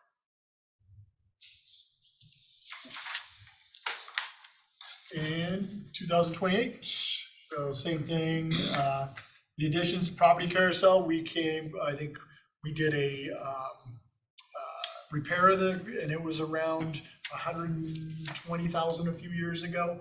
The same thing, outdated. This is the same thing, original to the building, and just needs a total retrofit on the property carousel. All inmate property is held on it's not unlike the dry cleaning. It's like a dry cleaning carousel, just like you see, but instead of a shirt or a suit, all their property goes on it. So it was built for a shirt or a suit. It's just totally overloaded. So every winter, boots, heavy clothing, we come out, we have repairs almost every year, it seems like. So, but the last one was around $100,000 repair. This is a whole retrofit. So asbestos abatement, Geiger, same thing, 1955 building, A, B, and C. So once we do anything else, everything else, Jason and I were just talking last week, anything we do out there, it almost always additional costs. Oh, we also have $50,000 or $100,000 worth of asbestos that needs to be dealt with. So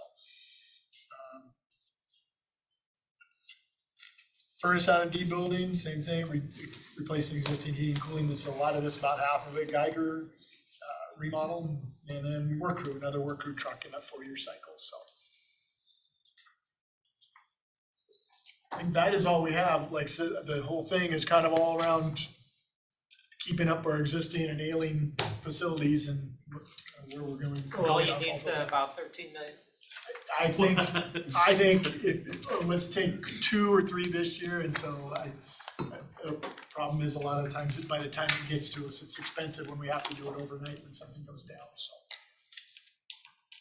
Any questions? I don't know, I just rattled through a whole bunch of stuff that's broken, so. Yeah. No, I think we all understand it's an aging facility and trying to figure out what that, you know, what to do or not do, but we still gotta make sure it's functioning Sure. at this point in time. I think one of the things on Geiger, just we kept kind of piecemealing the kitchen part. It's like, can we just see that as one? I mean, to actually redo it, because it's like if you do the plumbing, but we don't get the new fridge and we don't get the Yeah. new, that doesn't make sense. So it's like, so it's almost like we've got to decide, are we just gonna do it or not? You And know? I would agree, Commissioner, I mean, is after being out there and seeing it, it's 1955. If you're going to do it, do it, because the same thing is, oh, here, let's do ovens, let's do the heating and cooling in that building and doing the plumbing, but the floor falls in and you, I mean, if you've been out there, it is way past its prime and I, after seeing the portables, the portable semi-truck trailers, that's a temporary solution. It is not where you want to work and prepare meals for 200 or 300 inmates for the next, say, potentially 10 years maybe, or better. Right. Those, Because even if there's a new, if somehow miraculously, if their new facility gets passed and all of that, I mean, we're still, you know, 8-10 years away. Yep. Yes. So, Yep. I mean, we, Director Sparber and Kenmore are working on a proposal to present to you guys that includes 3 options from Wildan, the portable kitchen option, or the just gut it and you know, let the sinkhole suck it in approach. So there's always options. yes. So that's what he's working on right now, and that's why we just went to the Cooney County Medical Center actually has the same vendor that we were looking at for the portable kitchen. So we got to go over there and touch them, look around. So it gave us a good perspective of what that will all entail. That's why we initially thought it was going to be a good idea, but the infrastructure is enormous to get it supported. Just to run the plumbing, and then you have to deal with the environmental controls and all that because it's all exposed to the weather and whatnot. So we're kind of weighing that as a long-term option versus a short-term option. Okay. Okay, yeah, no. That's a really good point that you make, Mary, in terms of if we're replacing the jail in 5 years, if we're replacing it in 10, if we're replacing it in 15 or 20. Sure. That has a direct bearing on what you're doing here in the extent of the remodel, right? Absolutely. So I guess the earlier a decision could be made about the life expectancy and a plan to transition, the better. Well, yes, but we're not gonna be able to do that until we have five commissioners on board and then determining what that really, I mean, I think we're still a couple years away from making that decision to even put on a ballot. Not by 4 o'clock this afternoon. Yeah, not by 4 o'clock today. I mean, just because by the time you, I mean, we gotta have solid numbers and know exactly what we're doing. It, you know, it's gonna be, to me, it'd be hard to put on a ballot and ask people to vote for, you know, a new facility if we're not giving them specifics. And I don't think we're at the point where we can give them specifics, you know, in the next, you know, 6 months to a year. I mean, that just takes, you know, more planning to make sure we know exactly what those costs are gonna be and all of that. I don't know if you guys have some other thought. I think we've got a lot of data. Well, no, but we gotta have I mean, we gotta know, we kind of have to have, to me, construction costs and, No, you know, no, all I of that stuff, which completely agree on that. we're not ready, we're not, I don't know, unless you guys think we're there, I don't think we're there yet. Commissioner French? You know, with the kind of money that you're talking about investing out of Geiger and stuff, I mean, we're not really that much further away from the cost of doing sprungs. And I'm wondering, you know, geez, before we start burying tens of millions of dollars into facilities that are antiquated and stuff, maybe we ought to revisit the sprung idea. I would like to be able to get to a position to where we could put the jail on the ballot next year. And just, let's find out where our voters are. I got doorbelling out there. Boy, oh boy, people are just saying, just give us put it on the ballot. Let us vote on it. Be done with it. There's a lot of energy around that, But I don't know. Anyway, Thanks, guys. Good to hear. Yo, thank you. Well put together, very thoughtful, Yes, thank gives you. the commissioners a good 6-year horizon of the things that you are identifying, so. Sounds good. Sorry for the 50 projects. Large, complicated facility. Thank you all. Thank you. Have a good afternoon. You too.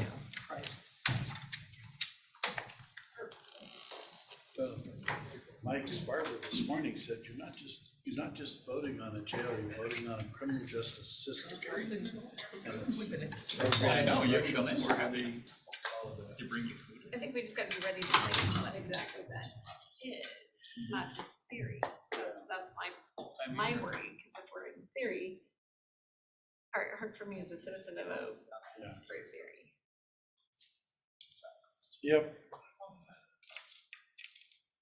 We'll wait just a moment for Commissioner Kurz to come back.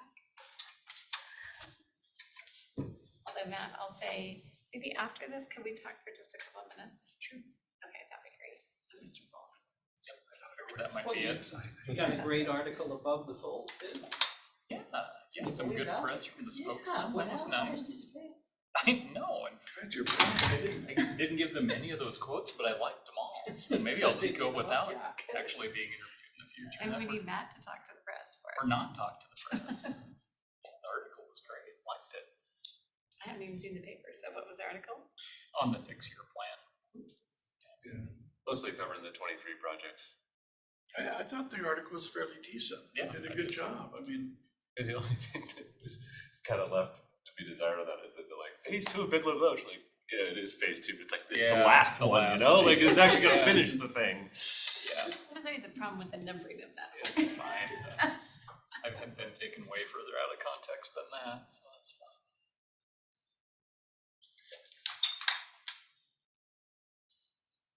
Okay, well, you guys go ahead and get started. Thank you.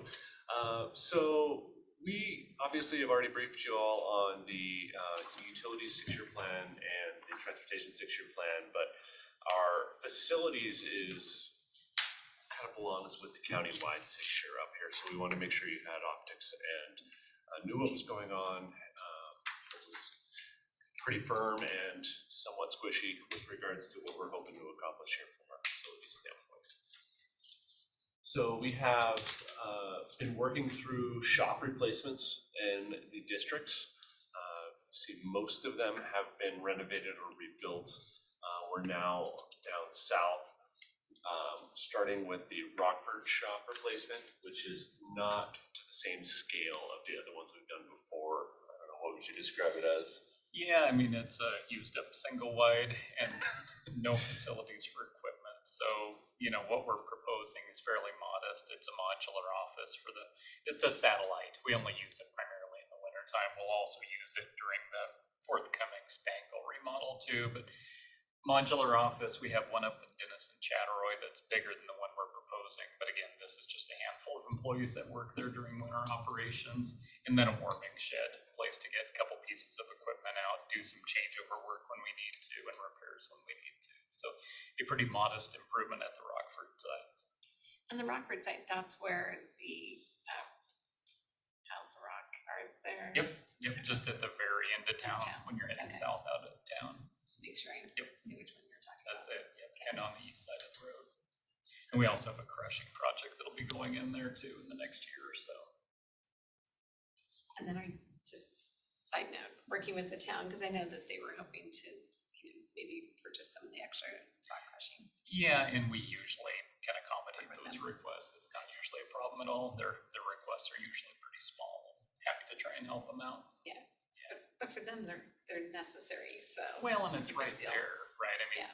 contrast that with hauling rock from the next available quarry, it'd be a big expense. Yeah, really, it's not a problem at all. Thank you.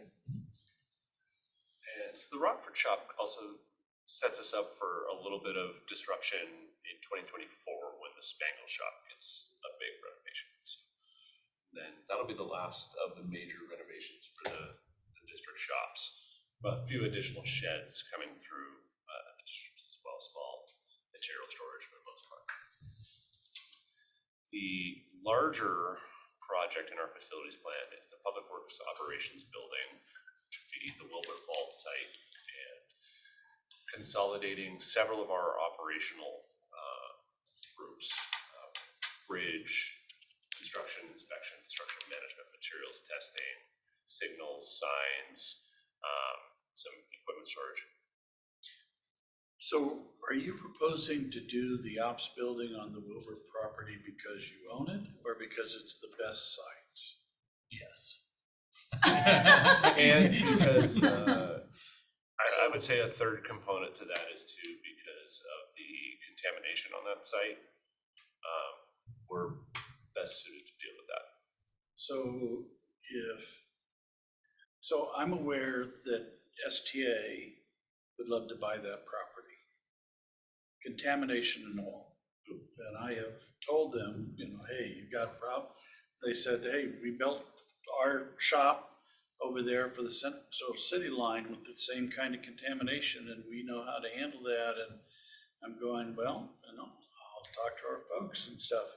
So if that is not the best site and there's a better site, then I think STA might be interested, I know STA would be interested in buying the Wilbur Vault site and stuff. So put that on your radar and assess what you want to do, because I think we have a buyer for that property if we're in the market to sell it. Matt has a lot more experience and understanding of the operations. When I look at these particular operations, I do think let's put it this way, I think they have a lot of value being centrally located and co-located on a site near our campus. The one I'm not at all convinced about is our fleet operations. I would like to get fleet at a downtown. I don't like to see us moving graders and dump trucks and low boys through the narrow city streets. I think that's the more strategic move, would be to get off the fleet site. But that doesn't change necessarily the evaluation for what we would need for an operations for public works ops, which is a different setup than these crews. So. No, when we looked at that, Commissioner French, when we were evaluating it, because the other site we looked at pretty hard was the Craig Road site, because that, except for going north, it's about as quick to every other maintenance district that we have. And at the time, it just seemed a little more functional to keep it downtown. There were some compelling things about co-locating and some of the existing facilities that we have being close to central shop as it exists now, which may change in the future, but it was one of those situations. And again, we know how to handle brownfields and not every organization can handle that. So that was a consideration we did look at. It's interesting to know though. I haven't ever heard that from anybody else. Yeah, I tried to persuade them that, hey, it's contaminated, ecology, EPA. They said, no, we know how to deal with that, but it's proximity issue for them. So, yeah. Anyway, all right, thanks. They offering us a choice piece of property nicely built out in exchange? What's that? Are they offering us something really nice and good property in exchange? I don't negotiate.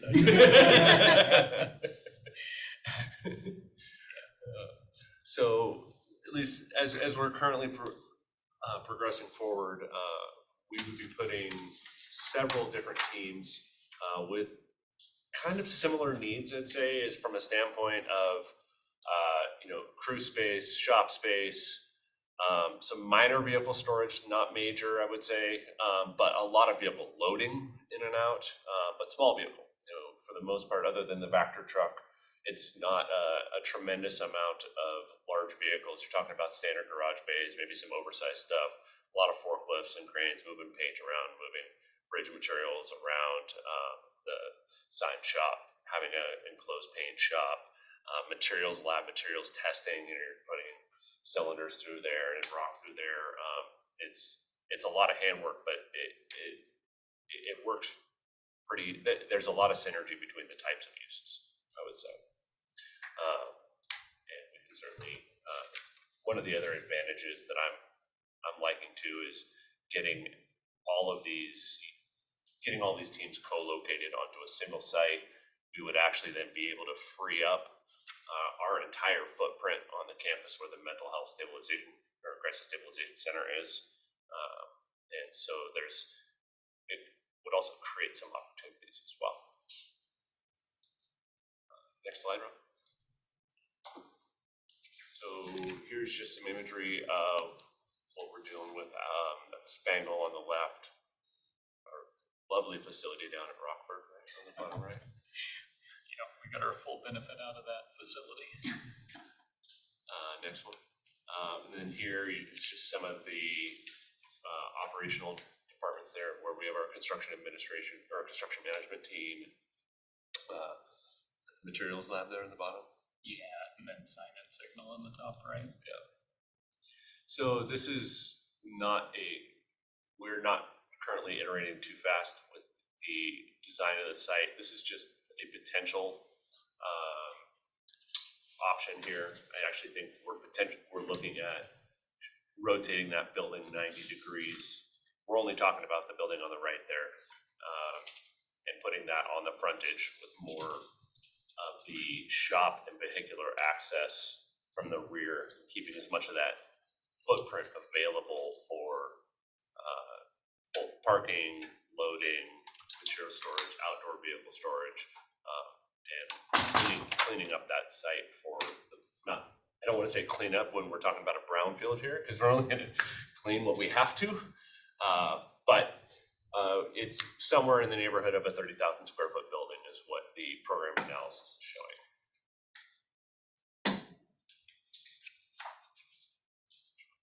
So here's just a little bit more of a schematic of how that might look out. You know, when we do a project of this kind of size, we're going to have to actually improve the site.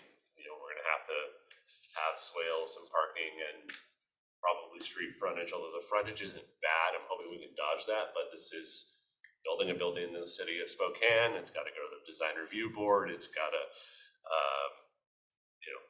comply. It's the right way to say it. So, and could you go back one, Ron? I just wanted to show you. So we know that the bulk of the contamination is more on the western part of the site. At least I should say what we know of is that the bulk of the contamination is on the western part of the site and a little bit up on the northern part where we have that kind of warming facility right there, or storage building. I'm still of the mindset that a secondary storage building is likely going to be a good use of funds, because you're looking at about half the cost per square foot.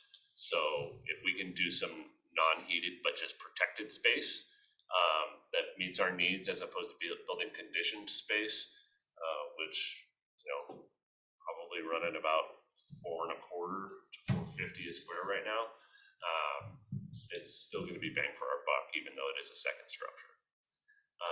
And we're hoping to also, by keeping that facility and moving it likely even further to the east, we can avoid the bulk of the contaminated area and not have to do remediation or ground improvement. But there's a lot of very creative ways that we can manage working within that brownfield. We had a great meeting with ecology, so we have a good understanding of the do's and don'ts out there.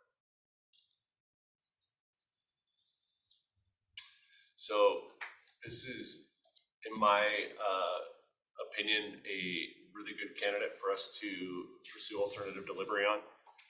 I've got a lot of experience in that personally. I know the county hasn't done a lot of it, but I have. And I sit on the project review committee. I'm the vice chair of the committee that grants approval to use alternative delivery. So getting out of that low build, hiring our contractor early in the process, bringing them in as a partner with our designer, and being able to iterate through the project will add a lot of value. It'll also give us a lot more cost certainty and timeliness. We'll be able to get out in front of long lead material procurements, earthwork, what remediation we do have to do in order to deliver our project, and give us a lot of certainty moving forward with a good partner. So we know we have a brownfield. So one of the concerns we have is that we know what we know, but that is likely not the only issue we've had out there. When you had a railroad track going through there and you had vermiculite is known on the western site. We think we're gonna probably also run into some fluorocarbons and some other nasties in the ground. So we'll get out there and do some sampling. Fortunately, you know, we own our own backhoes, so we can go out there and bring environmental consultants along, but we can actually do the work, save us a bunch of money, and get a good idea of what we're dealing with out there from contamination, so that before we get into the design and we've committed to a certain foundation type or a certain building footprint, we know where we do and don't want to be. So as I mentioned earlier too, this is a nice way for us to consolidate various teams into a single facility that meets their needs, and we'll also be able to dispose or free up property for alternative uses in the process.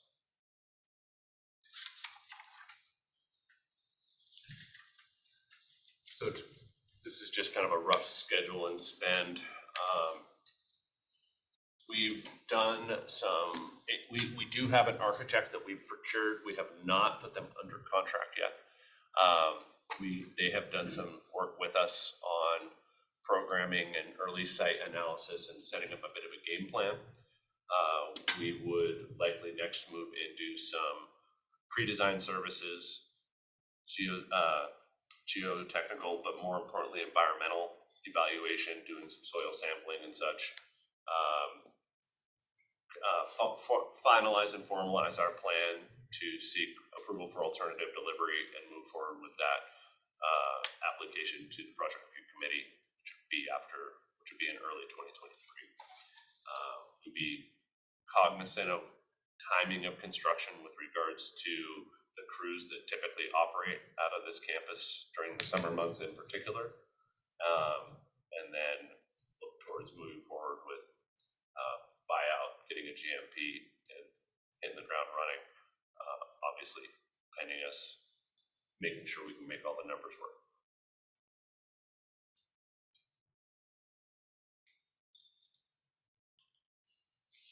This has all those facilities together onto a single spreadsheet. The ops building being the big spend, certainly. We're getting behind the curve from the escalation standpoint of what we originally had hoped to spend on this facility, but that just means we have to really get a little bit more creative with putting the funds together.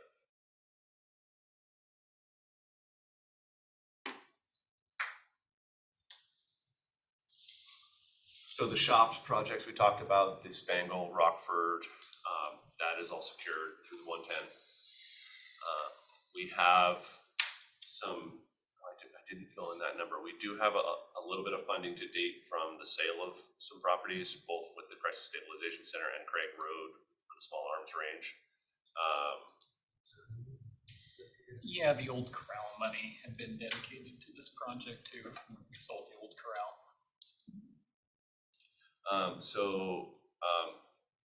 We had some funds from this past year's levy shift, and some additional funds budgeted at about a million, to the tune of about $1 million a year.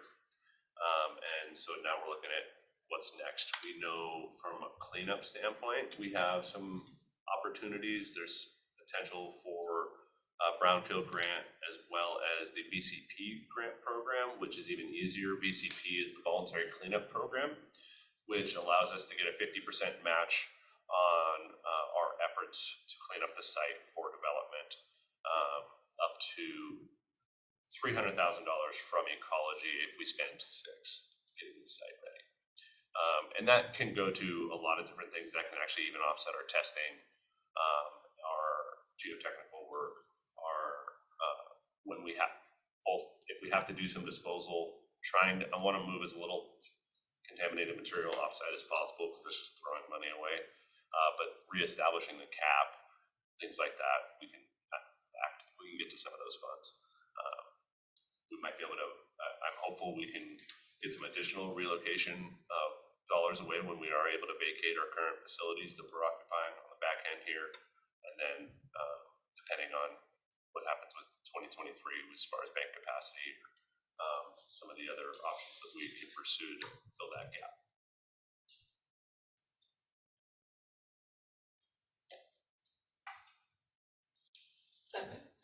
right now you're saying it's like a $16 million gap. I'm still waiting to hear. All right, Shannon is just back in the office this week. We met today.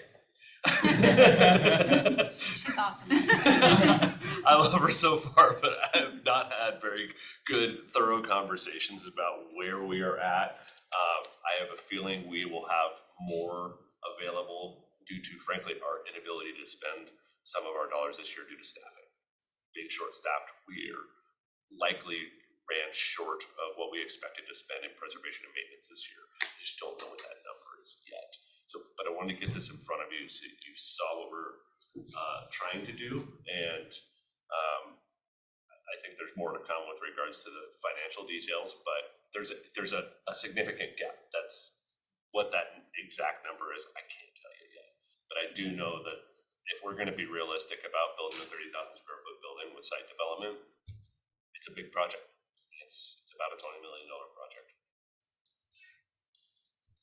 If you recall too, one of the things that the team had done prior to Kyle joining is identified, Kyle's got that on here, identified about $1 million a year that could be available within Public Works to fund some sort of debt service, if that's an avenue we went. So while it's 16 million is compared to cash on hand, that's already been received for this and subject to some changes with property disposals that have been done.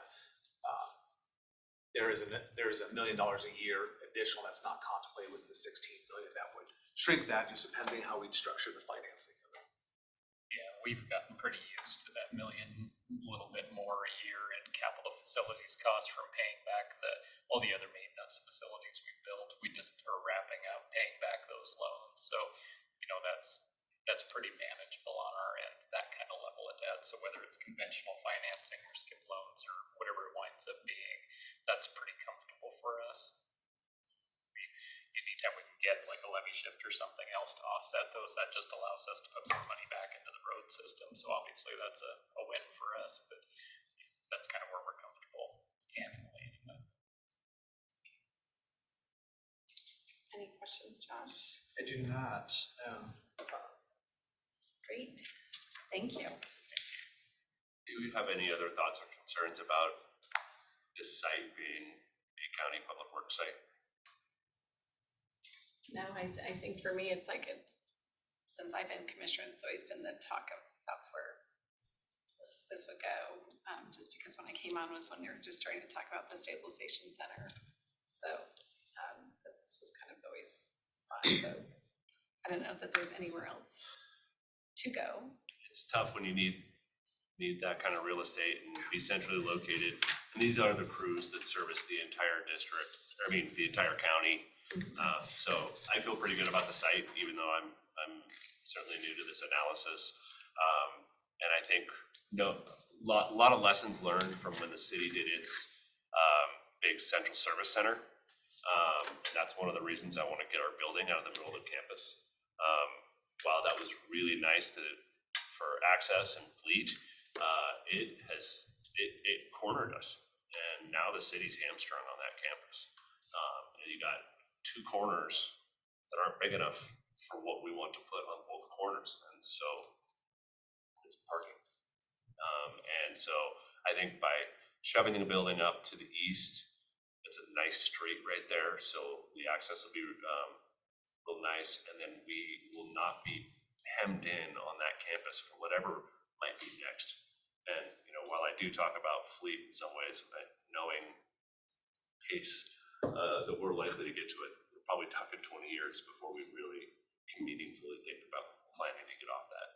But from a long-term standpoint, when we're thinking public works, we think very long-term.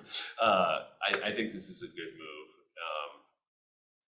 And I don't think we won't be mad to have a nice operations facility here near campus.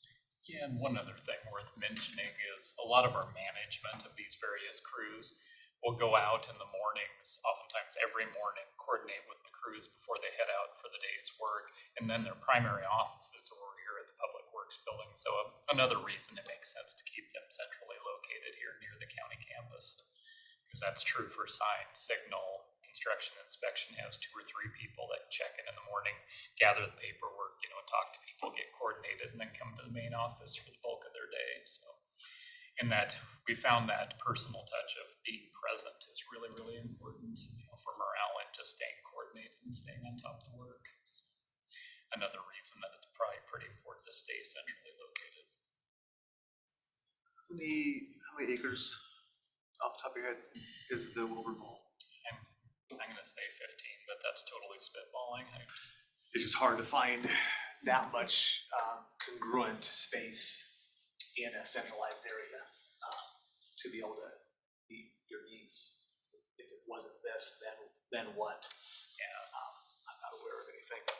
And it really is, I mean, especially in the short term, it is a partner site with the fleet, because that, for a heavy vehicle fleet shop, that is a tiny footprint. You can basically have 1 day's worth of vehicles to work on that area at once. So we make use of what we have, and not about to change that. And I think we're still gonna be sitting there with a good opportunity on the rest of that campus. So, but to Al's remarks earlier, where he was talking, STA was like, we don't care about the contamination, we know about, are we confident that we understand the level of contamination to where we're not gonna get in and it's just gonna balloon the budget because we get in there and it's way worse than we had ever dreamed? I mean, are we confident we know? Well, it's a no.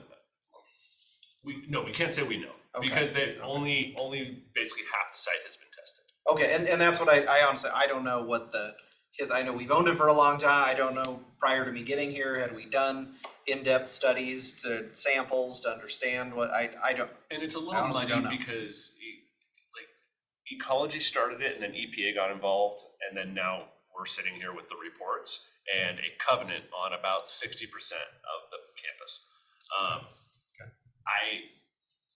I'm not afraid of covenants, just because I was until I had to put them on a couple of sites. It's just basically sets the rules for the property. Okay. And it makes sure that everything and all the title and all the properties are tied to this. So there are things like keeping a cap in place, but the contaminants that we know about, most importantly from my perspective, they're not water soluble. So that means that our cap doesn't have to be impervious. So that's a big risk on a covenant site when you have water soluble contaminants on them, because you then have to inspect your asphalt every year to prove that you don't have a crack. So the rainwater's coming through and mobilizing those contaminants. So that's like a big risk one. The other thing that's kind of cool about a covenant site, you can keep anything you'd like on that site if it came from that site. So if we wanted to, and this will be part of the analysis, there's nowhere else to dig a large footing or swale or something like that, just hypothetically. We could literally just move all that contaminated material to the other end of the site, put 6 inches of gravel over it, no harm, no foul. We don't have to, there's nothing saying you have to dispose or clean up of a covenant site. It just sets the ground rules for it. So you can actually play some games with moving it around. And again, nothing's soluble, so it's not gonna leach down into the aquifer. Nothing that we found is soluble. That's why we want to go out there and do some test pitting and have the environmental engineer out there so that we can do a bunch of samples. The nice thing about sampling is when we're in construction, we always need them rushed, which is why they're so expensive. But if you actually give them time, they're like way cheaper.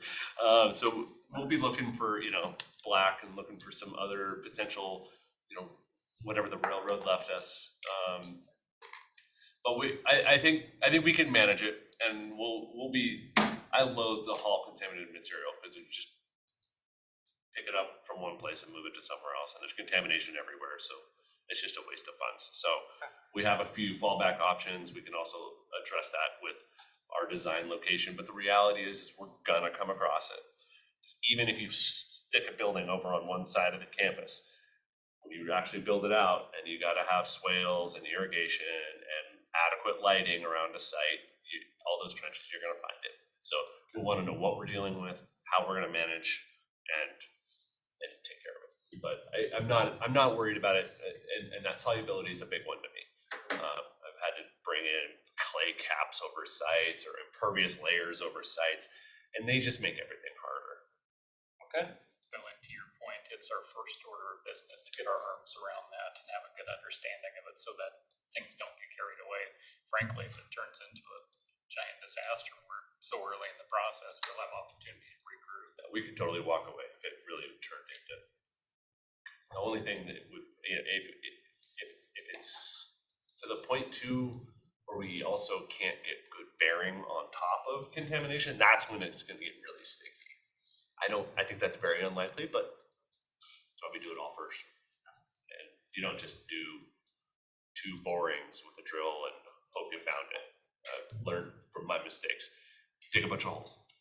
Just dig holes with the backhoe and backfill them. It's totally worth it. Especially we got our own operator and equipment. Get out there. We'll learn a whole lot. All right. That's all I got for you. Okay. Well, thank you very much. Gary, anything else? No, that was a great briefing, thank you very much. And so we'll have to solve on a couple of things. Your budget gap, how we're gonna approach that, what the commissioners intend to do or not do for any road levy shifts, and then how we piece that together. So I'm interested in future talks with the amount of money that you have in your gap and what you have available for resources for debt coverage, that's all. Looking forward to it. That's all. It's gonna be a good time.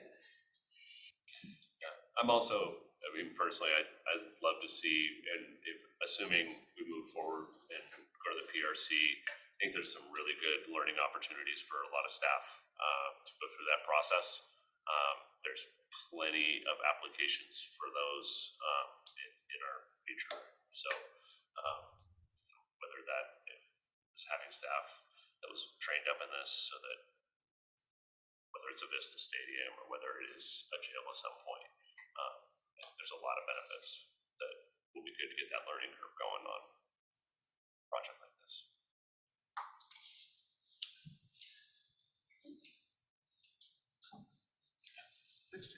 Thank you. Okay, Matt, don't go too far. Did Oh, yeah. Alpha? Oh, yeah, oh, yeah. Forgot so Sorry. quick, didn't it? Did Alice?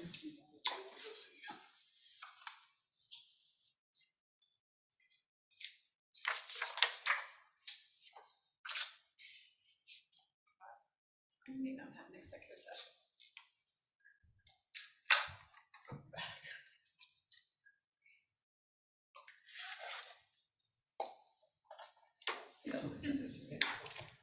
There you go.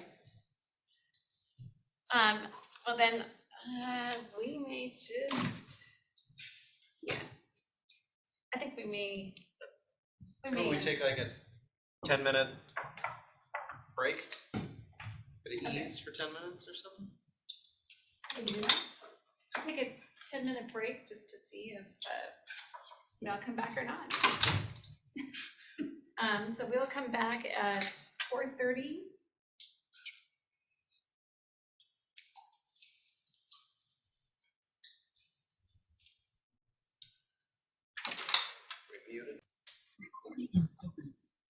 Welcome back. It is 4:30. We are back from our quick 10-minute break, but we are not going to do any other business today. So we will adjourn and we will reconvene tomorrow at 2 o'clock for our 2 o'clock consent agenda.